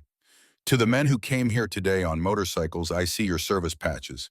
Vietnam, Korea. You answered a call today the same way you answered your nation's call. Not with violence, not with threats, but with presence, with witness, with refusal to let wrong go unanswered. Thank you for your service, then and now." The words had resonated through the assembled veterans' recognition from someone who understood what service meant, what standing up cost. But Marcus had stepped forward, his voice carrying across the parking lot. "Sir, with respect, promises have been made to parents before. They were broken. How do we know this time is different?" Foster had met his eyes, and the superintendent's expression had reflected something rare in bureaucrats: genuine humility. "You don't. You can't. Words are cheap. So here's what I offer: my word as a veteran, my word as a father, and my commitment to meet with a parent coalition monthly until you believe change is real.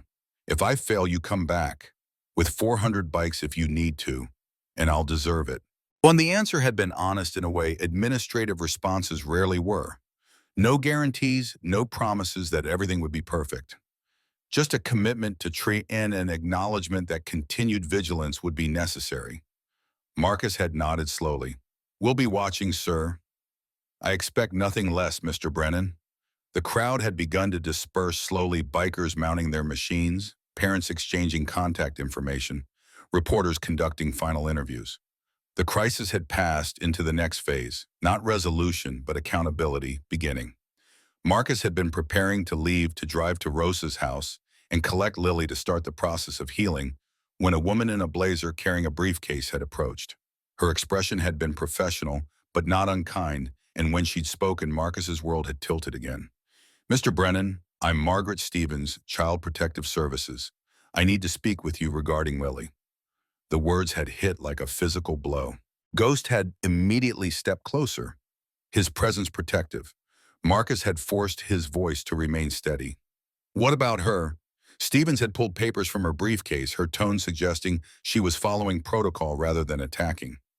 "We received a report this morning from school administration citing concerns about your ability to provide a stable environment. The report mentions aggressive behavior towards school staff association with potentially dangerous organization, disruption of school environment, questions about household stability. I'm required to investigate. I'll need to conduct a home visit and interview Lily tomorrow at 2 p.m. Marcus had felt the trap spring fully closed. The school board member who'd filed the report had done it before the biker demonstration, preemptive warfare, to discredit the whistleblower before he could speak. Even with 200 witnesses, even with Foster's promises, the system still had weapons it could deploy. "They're retaliating. This is retaliation for speaking up."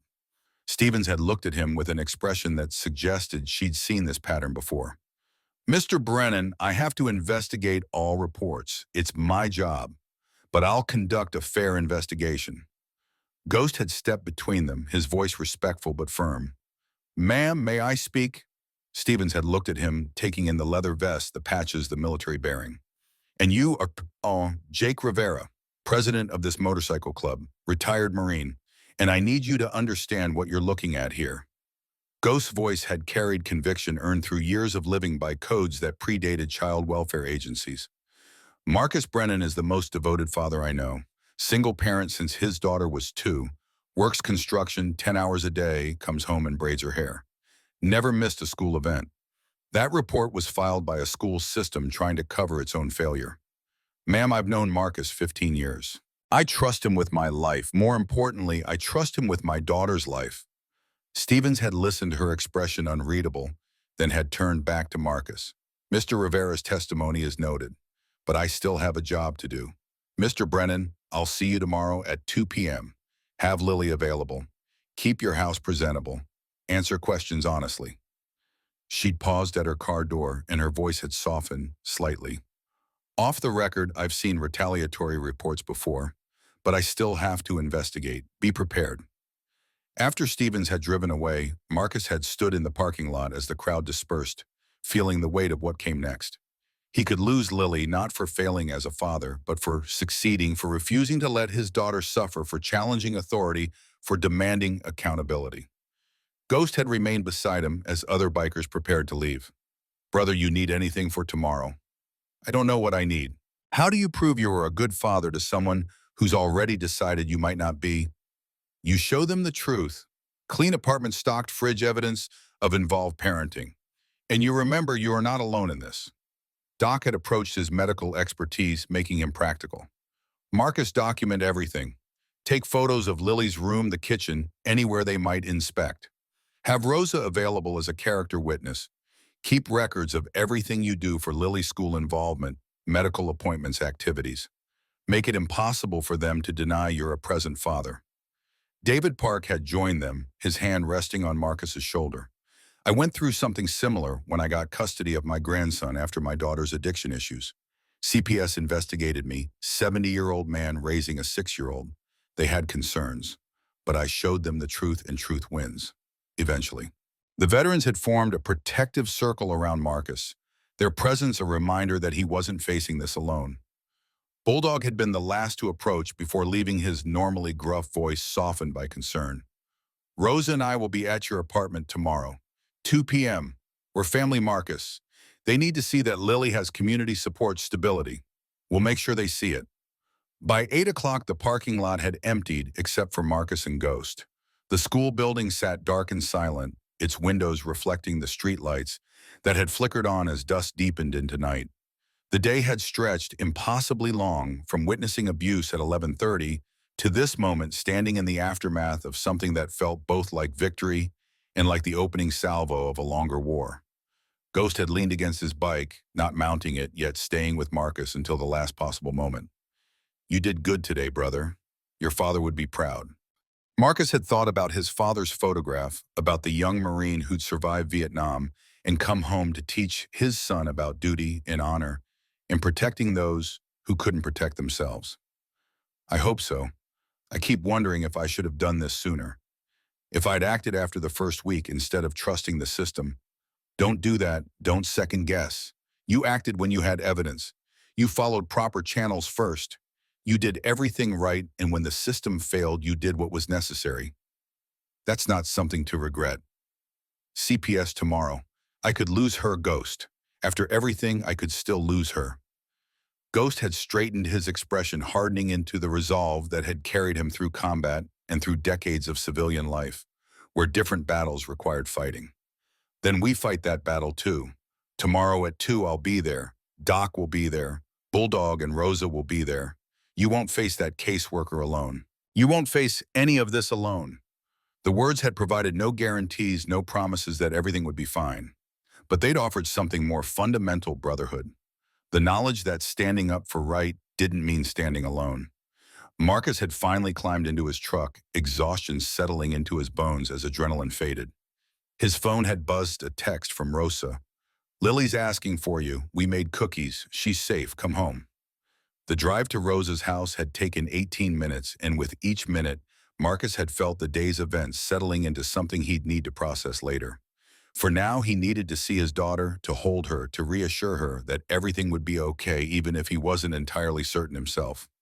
Rosa had opened the door before Marcus could knock, her expression warm with understanding. Behind her, Lily had appeared, chocolate smudges on her face, her eyes brightening when she'd seen her father. "Daddy!" Marcus had knelt, catching her as she'd run to him, lifting her into his arms despite his exhaustion. She'd wrapped her arms around his neck, and he'd held her close, breathing in the scent of cookies and strawberry shampoo and safety. "Did you fix it?" Lily had whispered against his shoulder. Marcus had carried her to Rosa's couch, sitting with Lily in his lap, her head tucked under his chin. "Yes, sweetheart, I'm fixing it. Mrs. Hayes won't be teaching anymore. You won't ever have to see her again. Promise. Promise, and tomorrow we're going to talk to a nice lady who just wants to make sure you're happy and safe. Her name is Mrs. Stevens, and she's going to ask you some questions. I need you to tell her the truth about everything, okay? About school, about home, about how you feel." Lily had pulled back to look at his face. "Am I in trouble?" "No, baby, you're never in trouble. Miss Stevens just needs to make sure daddies are taking good care of their kids. And I am taking good care of you, right?" Lily had nodded, her small hand patting his cheek. "You're the best daddy. You came when I needed you."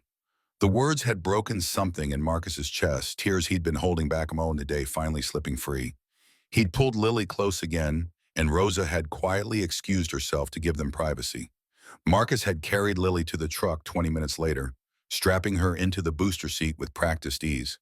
The drive home had been quiet, Lily falling asleep before they'd left Rosa's neighborhood, exhaustion claiming her small body.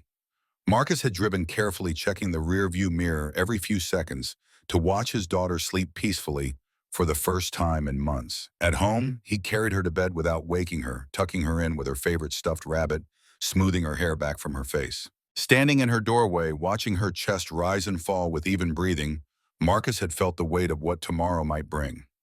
The CPS investigation could take everything. Could decide that a single father who worked construction and rode with a motorcycle club wasn't suitable regardless of how much he loved his daughter. Could determine that challenging school authority demonstrated instability rather than appropriate advocacy. But standing there watching his daughter sleep without nightmares for the first time in 3 months, Marcus had known he'd made the right choice. Whatever came next, Lily would know her father had fought for her, would know that adults could be trusted to protect her, would know that speaking up mattered even when speaking up cost you everything. His phone had buzzed with a text from Ghost. "Tomorrow 1:30 p.m. I'll be there. Doc Bulldog Rosa confirmed too. We got you, brother." Marcus had looked at his father's photograph on the wall, at the young Marine frozen in time at 23. Forever young, forever certain. He'd whispered to the photograph, to the memory, to the lesson. "I hope I did right, Dad. I hope this was the way." The photograph had offered no answer, but Marcus had felt something settle in his chest anyway. His father had taught him to stand up when standing up cost something. Today, surrounded by brothers who'd answered his call, he'd stood. Tomorrow, he'd stand again. And he'd keep standing until his daughter was safe and the system was forced to change. Because that's what fathers did. That's what brotherhood meant. And that's what honor required. The morning sun had barely cleared the horizon when Marcus woke, his body refusing sleep despite the exhaustion that had settled into his bones. The digital clock read 5:47, and he lay staring at the ceiling for 3 minutes before giving up on rest entirely. Today at 2 o'clock, a stranger would arrive with the power to take his daughter away, and no amount of brotherhood solidarity could change that fundamental vulnerability. He moved through the apartment with purposeful efficiency, cleaning what was already clean, organizing what was already organized.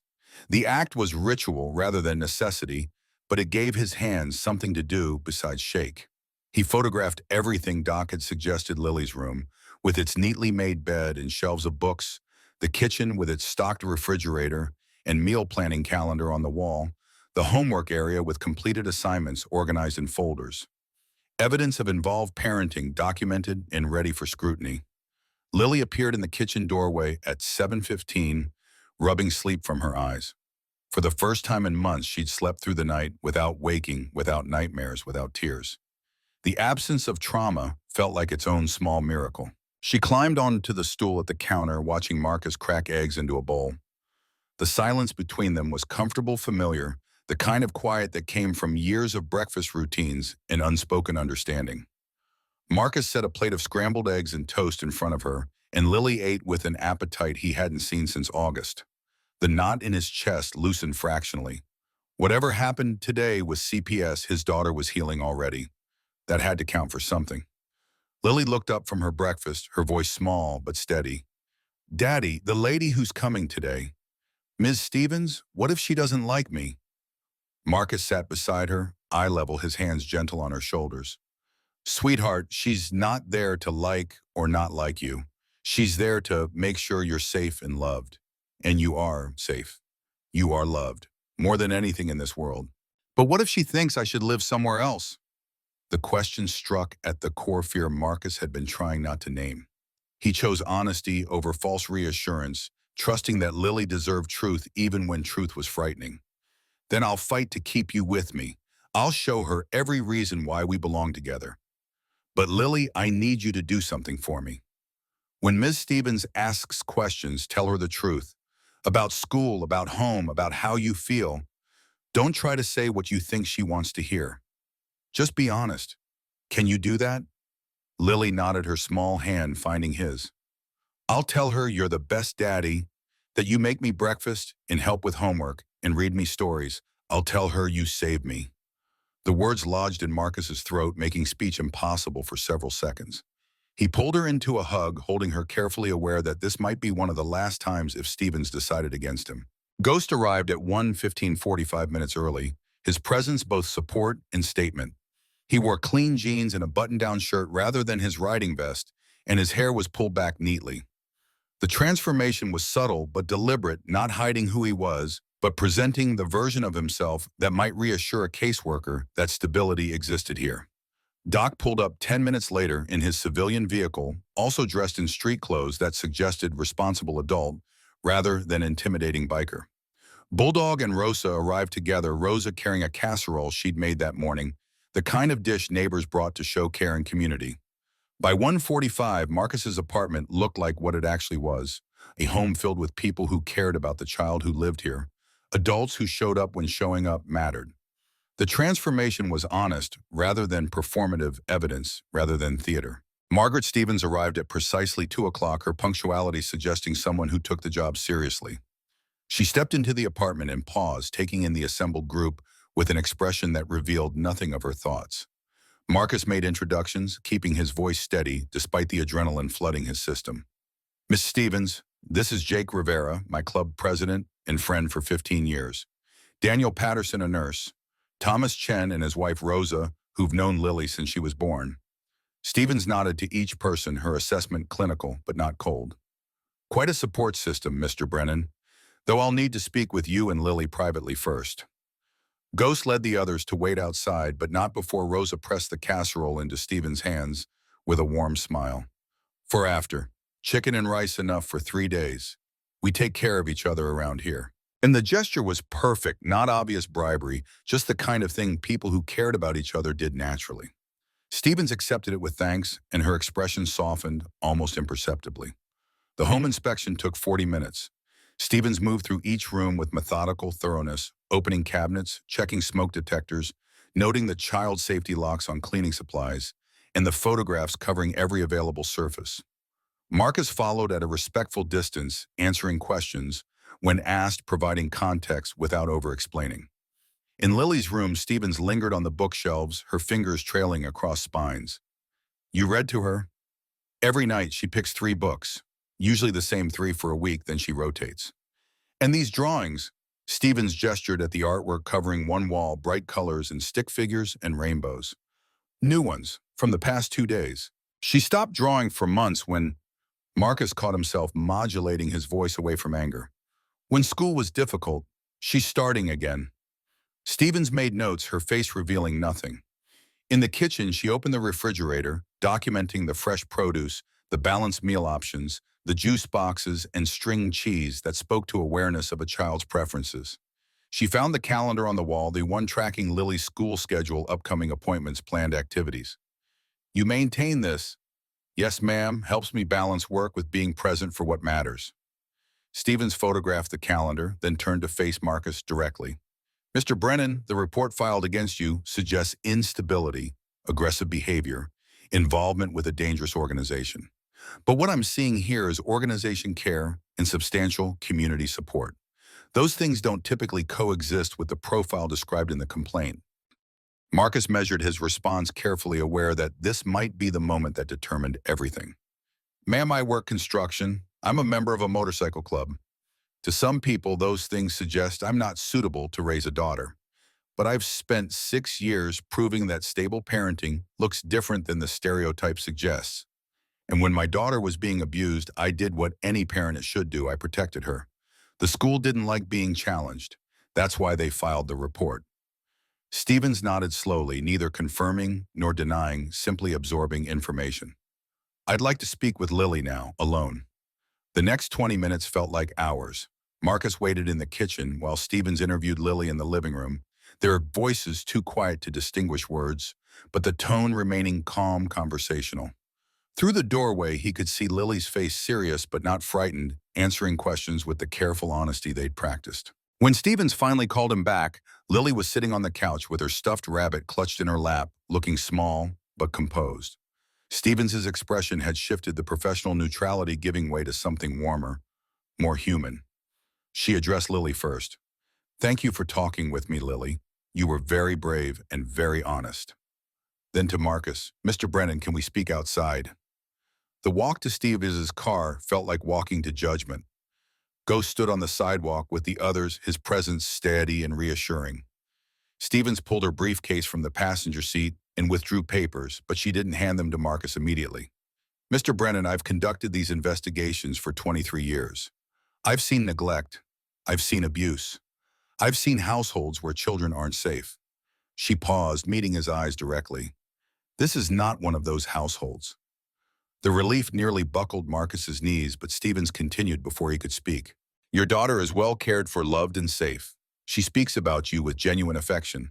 She describes specific instances of your involvement in her life, braiding her hair, making her lunch with notes, reading to her every night.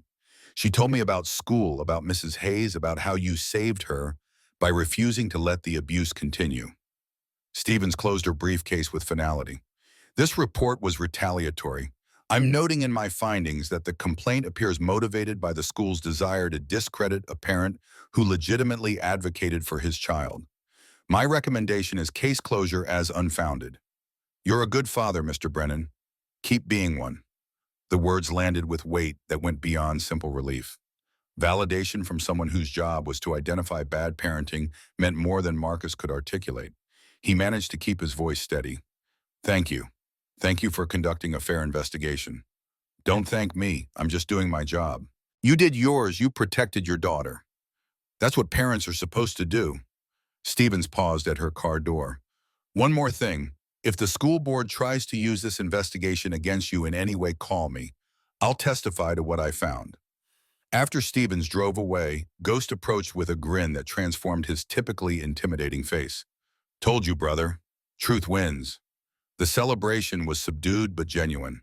Rosa hugged Marcus hard enough to compress ribs. Doc shook his hand with the firm grip of someone who understood how close disaster had come. Bulldog simply nodded, the gesture containing volumes of unspoken support. Inside the apartment, Lily sat exactly where they'd left her, still clutching the stuffed rabbit.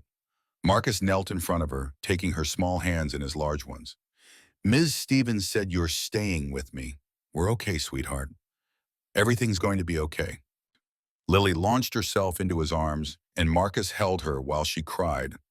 Not frightened tears this time, but relief, the letting go of fear she'd been carrying.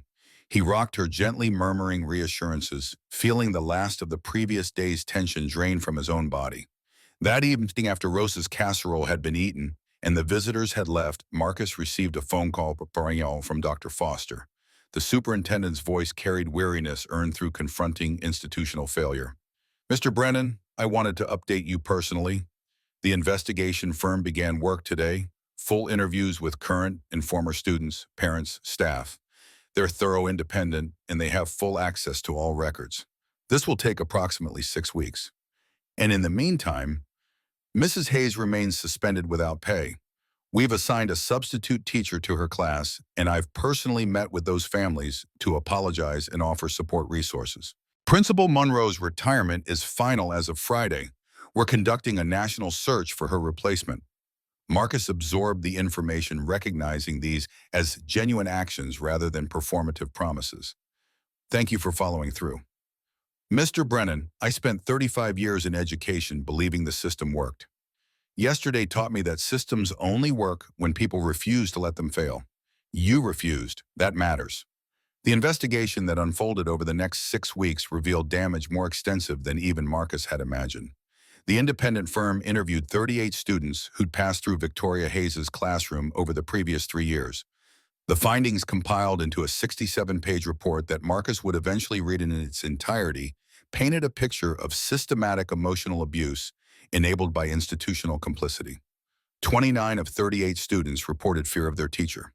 18 described specific humiliation incidents, with details consistent enough to establish pattern rather than perception. 12 exhibited measurable trauma symptoms, anxiety disorders, depression, regression in developmental milestones, psychosomatic illness. The interviews had been conducted by child psychologists trained in trauma-informed questioning, and the children's testimony was damning in its consistency. Hayes was described as having two faces: performative warmth when administrators or visitors were present, cruelty when alone with students. Several children used nearly identical language. She's nice when the principal watches, mean when she leaves. The parent interviews corroborated the pattern. 17 families had filed formal written complaints. 9 more had complained verbally but had been discouraged from documenting concerns. All reported being told variations of the same script. Overreacting, too sensitive children need to develop resilience. First grade requires adjustment. The documentation of dismissed complaints proved particularly damning. Principal Monroe's email responses followed a template so consistent it suggested district-level training in liability avoidance, acknowledge concern, provide educational justification, subtly redirect blame toward home environment or child's emotional regulation, offer resources that position problem as originating outside classroom. Staff interviews conducted with anonymity protections revealed that 12 of 14 teachers had heard concerning interactions through shared walls. 6 had witnessed incidents directly. 4 had reported to administration and been told explicitly or implicitly to remain silent. The culture of silence had been maintained through a combination of fear, challenging senior staff could affect one's own career, and rationalization that Hayes's high test scores indicated effective teaching despite unorthodox methods. The financial audit uncovered what Foster had suspected: the district had quietly settled 3 lawsuits in the previous 5 years related to teacher misconduct. Non-disclosure agreements had kept the settlements confidential, and the cost of silence had been deemed cheaper than the cost of admitting systematic problems. School board member Richard Thornton, an attorney, had advised this approach in documented emails that would eventually surface during discovery. The final report, delivered to the school board 6 weeks after the parking lot demonstration, concluded with language that left no room for interpretation. Victoria Hayes engaged in systematic emotional abuse of students over a minimum 3-year period. School administration, specifically, Principal Patricia Monroe, failed in the duty to protect students by dismissing legitimate complaints, prioritizing test scores over child welfare, and creating a culture of silence among staff.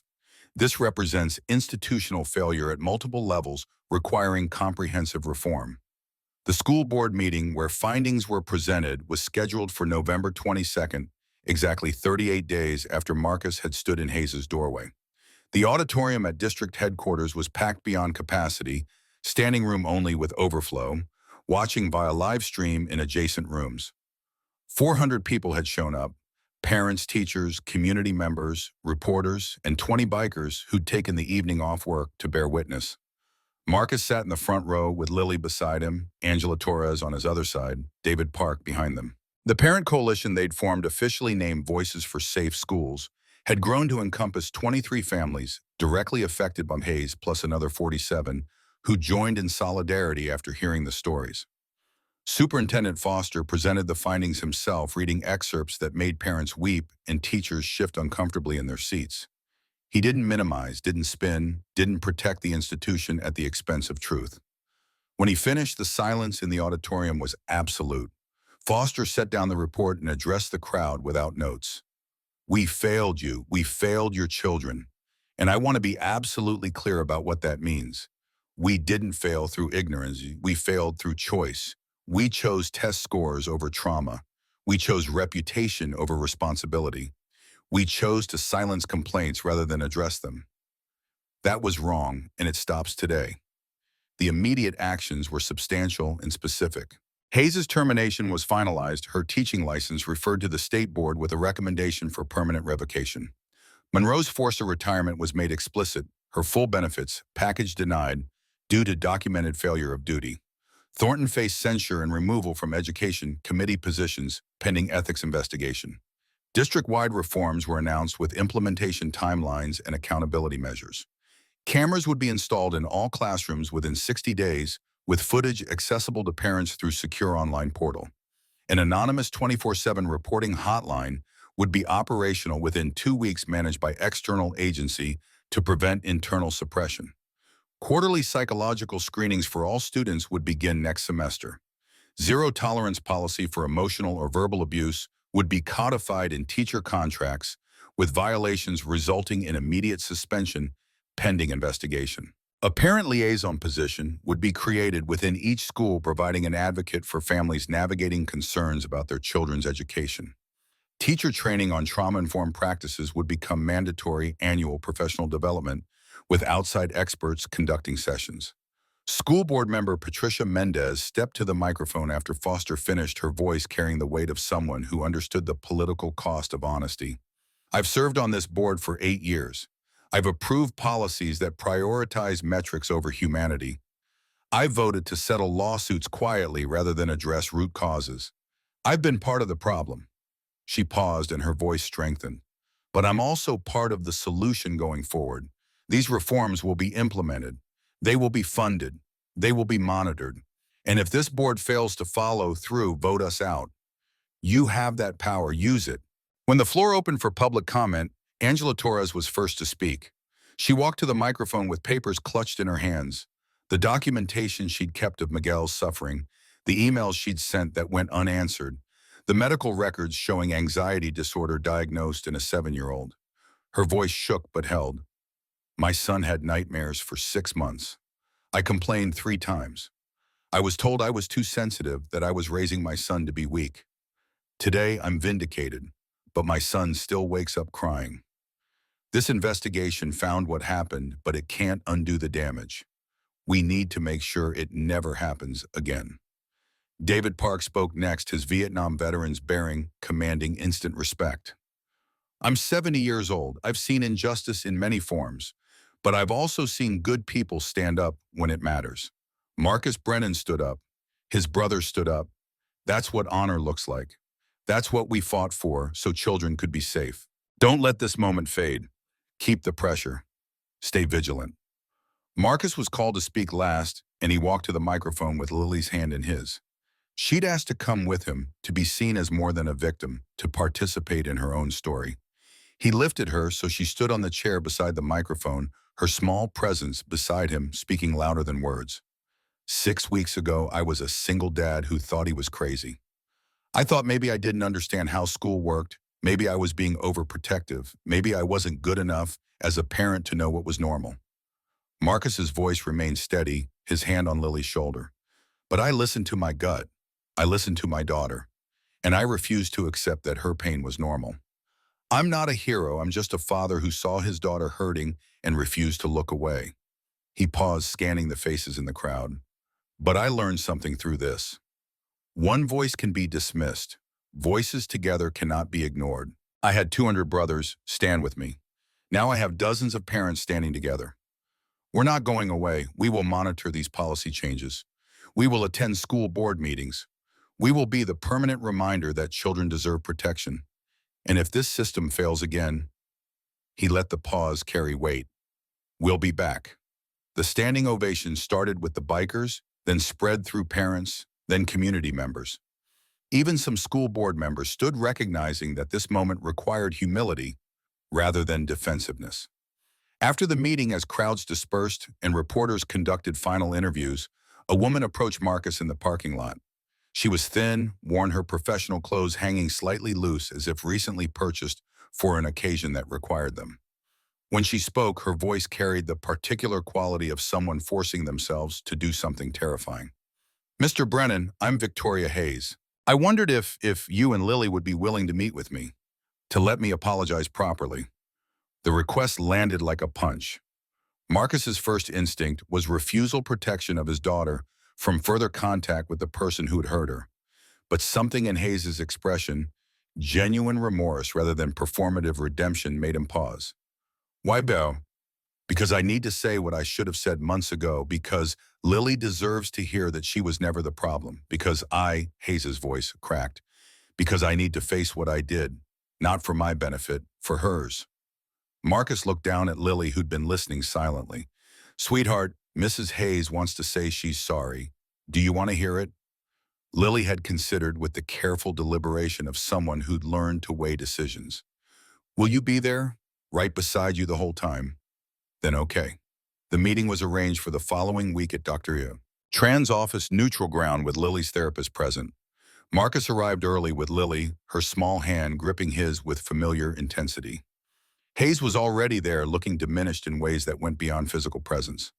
When they entered the office, Hayes stood, then seemed uncertain whether standing showed respect or aggression. She settled for remaining very still, her hands clasped in front of her. Dr. Tran facilitated the opening, establishing ground rules, and reminding everyone that this was for Lily's benefit, not Hayes's absolution. Then she nodded to Hayes, giving permission to speak. Hayes knelt, bringing herself to Lily's eye level, and the tears were already falling. Lily, I need to tell you something very important. Everything I said to you was wrong. You are not stupid. You never were. You are not lazy. You never were. You are a smart, kind, wonderful little girl, and I hurt you badly. Her voice broke, but she continued. I said terrible things to you. I made you feel small and worthless. And there is no excuse for that. I told myself I was helping you, that I was preparing you for a tough world. But the truth is I was broken, and I broke you, and I'm so sorry. Lily's voice was quiet but steady. Why were you mean to me? Hayes took a shaking breath. Because when I was a little girl, someone was mean to me. My father came home from war changed, and he thought being harsh made people strong. I grew up believing that, but I was wrong. Being mean doesn't help, it just hurts. And I hurt you, and I'm sorry. Lily looked at Marcus, seeking permission or reassurance or confirmation that this adult's words could be trusted. Marcus gave the slightest nod, and Lily turned back to Hayes with the question that mattered most. Did you mean it when you said I was stupid? Hayes met her eyes with something that looked like it cost everything. No, I never should have said it. It was never true. You are smart. You are good. And I was completely, absolutely wrong. Lily processed this, her small face serious. Then she looked at Marcus again. Daddy, can we go now? Of course, sweetheart. As they stood to leave, Lily turned back one more time. Mrs. Hayes? Hayes looked up, hope and pain warring in her expression. Yes, I forgive you, but I'm glad I don't have to see you anymore. The words were simple, honest, the grace of a child who'd been given permission to set boundaries alongside offering mercy. Hayes broke down fully after they left, and Dr. Tran would later tell Marcus that the breakdown had been therapeutic, necessary, the first step in Hayes confronting what she'd become.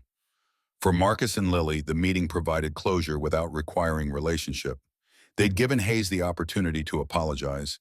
Lily had received acknowledgement that the abuse wasn't her fault, and they'd both been able to walk away knowing they'd handled it with dignity.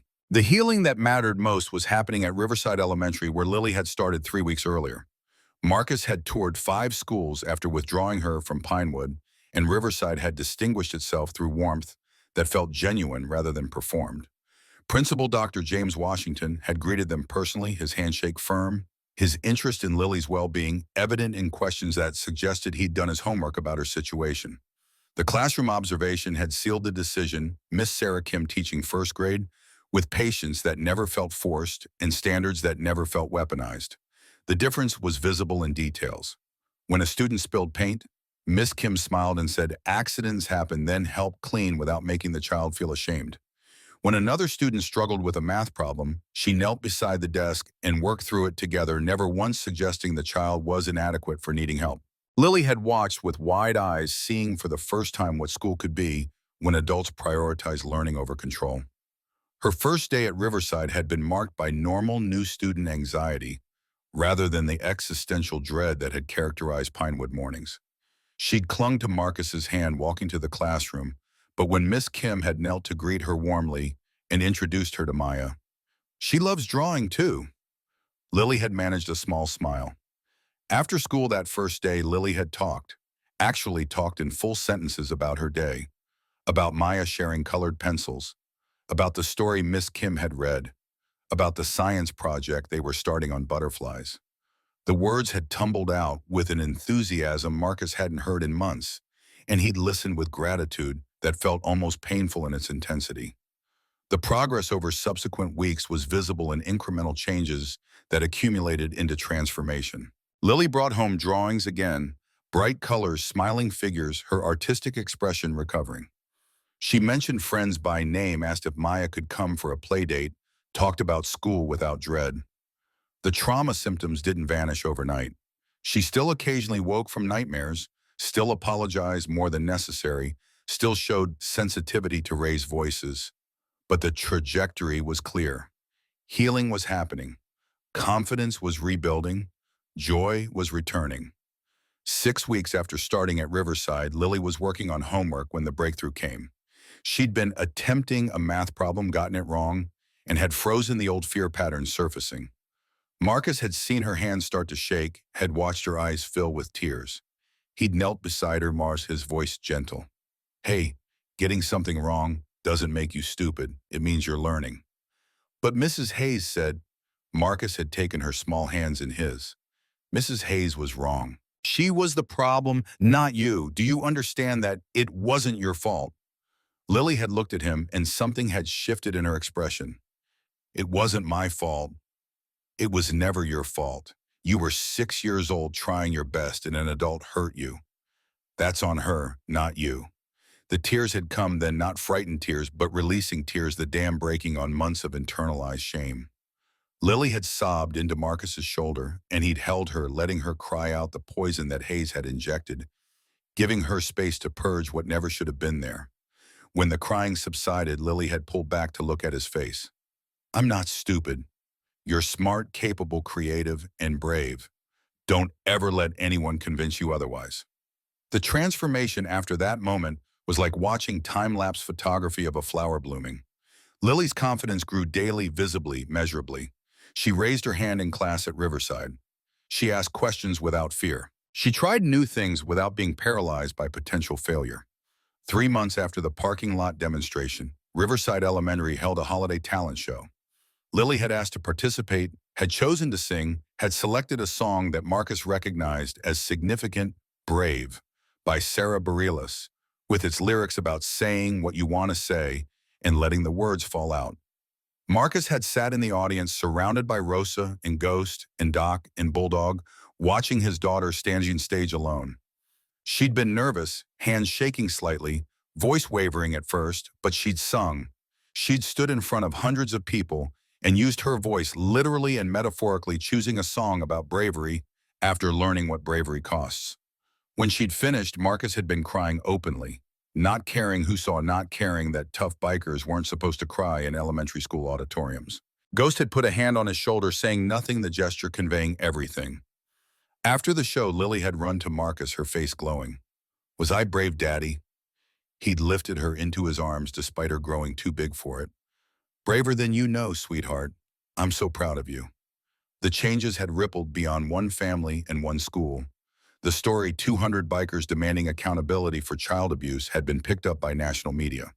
Major news networks had covered it, the footage of silent bikers standing in formation, playing against interviews with tearful parents, and articulate veterans explaining why they'd come. The narrative had resonated because it touched something universal: parents feeling powerless against institutions, the hope that collective action could force change, the image of tough men standing up for vulnerable children. Within weeks, the story had been shared millions of times across social media, had been featured on programs that reached demographics far beyond local news. Other communities began organizing. In Texas, parents demanded teacher accountability after bullying had been systematically ignored, and 50 bikers had shown up to support them. In Ohio, a coalition successfully pushed for removal of an administrator who'd covered up misconduct. In Florida, veterans groups partnered with PTAs to establish oversight of school disciplinary practices. The Hells Angels chapters nationwide took notice of how the story was resonating. Ghost was contacted by presidents from chapters across the country asking for guidance on partnering with child advocacy organizations. The Bikers Against Child Abuse program, which had existed in limited form for years, expanded dramatically as chapters recognized the power of organized presence in protecting children. Public perception shifted in ways that surprised even those who'd been there. The death's head patch that had made people cross the street became associated with protection and justice. Media coverages consistently emphasized that these weren't criminals but fathers, uncles, grandfathers, working men who cared deeply about child welfare and who'd found a way to leverage their collective presence for good. The Oregon legislature took up Lily's Law in January, a comprehensive student protection bill that strengthened mandatory reporting protocols, established oversight mechanisms for complaint handling, and allocated funding for mental health resources in schools.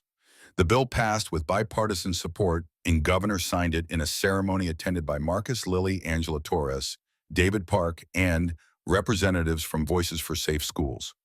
The law was named for Lilly at the coalition's insistence over Marcus's protest that his daughter deserved privacy more than fame. But Angela had convinced him that attaching a name and a face to the legislation made it harder to ignore, made the cost of failure personal rather than abstract. At the signing ceremony, Lily stood beside the governor as he signed her hand resting on the bill that bore her name. She was 7 now, more confident than she'd been at 6, but still young enough that the significance wouldn't fully register for years. Marcus stood behind her, one hand on her shoulder, and thought about legacy, about how one father refusing to look away had created ripples that would protect children he'd never meet.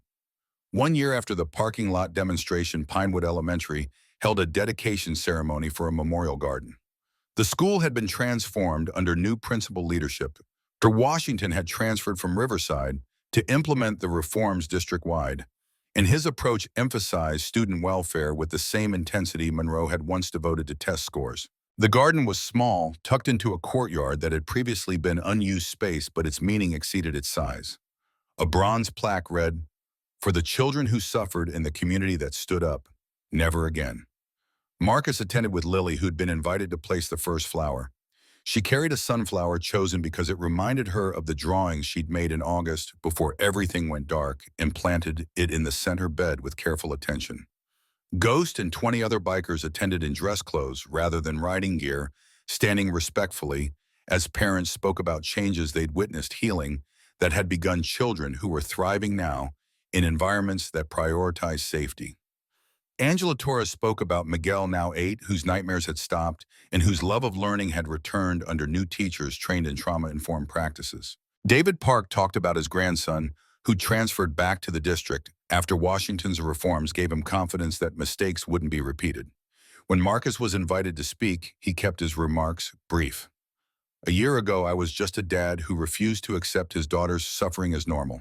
Today, we're all part of something bigger. A reminder that systems change when people refuse to let them fail. Keep showing up. Keep demanding better. Keep protecting our kids." The real measure of success was visible in details too small for ceremony speeches. Lily now read aloud in class without fear. She raised her hand eagerly, not anxiously. She made mistakes and laughed about them rather than dissolving into panic. The child who'd been systematically broken had been carefully rebuilt stronger for having learned that adults would protect her, that speaking up mattered, that she was worth fighting for. That evening, Marcus and Lily maintained their Sunday tradition of making pancakes together. She stood on her step stool, measuring flour with concentration, while Marcus heated the griddle. The kitchen was warm, familiar, safe, exactly what home should feel like. Lily looked up from mixing batter. "Daddy," Maya's mom asked if you could teach her dad how to braid hair. Marcus smiled. "Sure, sweetheart. I'll send him the YouTube videos I used." "She said it's cool that you know how to do that not all dads learn." "Well, I had to learn. You needed your hair braided, and I'm your day, so I figured it out. Lily was quiet for a moment, stirring batter with methodical attention. Then, without looking up, Daddy, do you remember my old school with Mrs. Hayes? Marcus's hands stilled on the spatula. They talked about this in therapy, had processed it through Dr. Tran's careful guidance, but Lily rarely brought it up unprompted anymore. I remember, sweetheart. I'm glad you came that day. I'm glad you heard her. Me too. If something is ever wrong again, you'll come, right? You'll help. Marcus set down the spatula and knelt, bringing himself to her eye level. Always, no matter what, no matter where, if you need me, I'll be there. That's a promise I'll never break. Lily hugged him, sticky, batter-covered hands and all her small voice muffled against his shoulder. I know, Daddy. That's why I'm not scared anymore. After breakfast, Lily settled at the kitchen table with drawing supplies. Marcus watched as she worked her tongue, poking out slightly in concentration, choosing colors with deliberate care. When she finished, she held it up for his approval. The drawing showed a man and a girl on a motorcycle sunshine, overhead rainbow arcing across the sky, both figures smiling. In careful first-grade handwriting across the top, she'd written, "Me and my brave daddy." Marcus felt his throat constrict, tears threatening for what felt like the 1,000th time in the past year. That's beautiful, sweetheart. Can I keep it? It's for you, so you remember you're brave. He took the drawing, studying every detail, the care she'd taken with the rainbow colors, the way she'd drawn him larger than life but still gentle, the sunshine that suggested hope rather than threat. This was what healing looked like, a child who could create beauty again, who saw her father as protector rather than someone powerless to help. That night, after Lily was asleep, Marcus stood in his living room, looking at the two photographs side by side on the wall. His father in marine dress blues, frozen at 23, and beside it, Lily's drawing from today, two different generations, two different forms of protection, connected by the same lesson about standing up when standing up costs something. He thought about the past year, the parking lot full of motorcycles, the CPS investigation, the school board meetings, the policy changes, the national attention, the memorial garden. But more than any of that, he thought about Lily singing Brave on stage, about her planting the sunflower, about her standing on a stool making pancakes and chattering about friends and school without fear. Marcus pulled out his phone and texted Ghost, "Thank you, brother, for everything." The response came quickly. "That's what family does. How's Lily?" "Thriving, happy, healed." "Then we did good work." Marcus looked at his father's photograph again, at the young Marine who taught him about duty and honor, and protecting those who couldn't protect themselves. He spoke aloud to the memory, to the lesson, to the legacy. "I hope I did right, Dad. I hope this was the way." The photograph offered no answer, but Marcus felt certainty settle in his chest anyway. His father had taught him that fear meant a moment mattered, and the question was whether you'd run or stand. Marcus had stood, his brothers had stood with him, and his daughter had learned the most important lesson of all. When you need help, people who love you will come, and standing up for what's right matters more than staying silent to avoid conflict. That was the legacy worth leaving. Not just the policy changes or the memorial garden or the law that bore Lily's name, but the understanding that one person refusing to accept wrong could inspire hundreds of others to find their voices. That systems changed when people demanded change. That children deserved adults who would fight for them. And that sometimes the bravest thing you could do was simply show up with 200 brothers if necessary and refuse to leave until someone answered for what they'd done.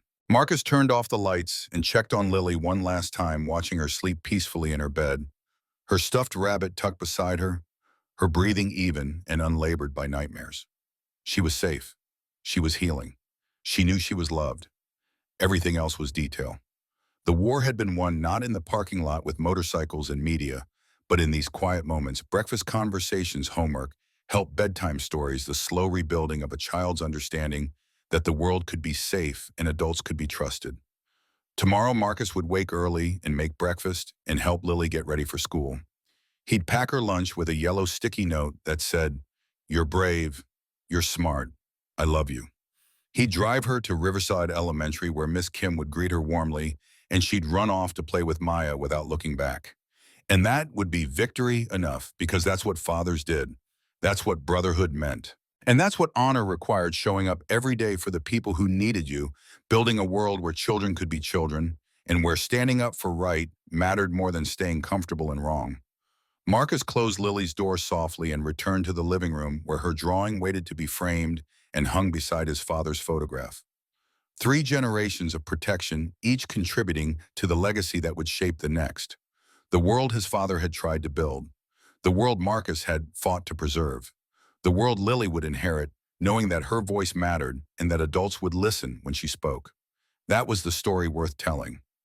That was the fight worth fighting, and that was the legacy that would endure long after the news cameras had moved on, and the motorcycles had returned to garages, and the memorial garden had grown wild with sunflowers.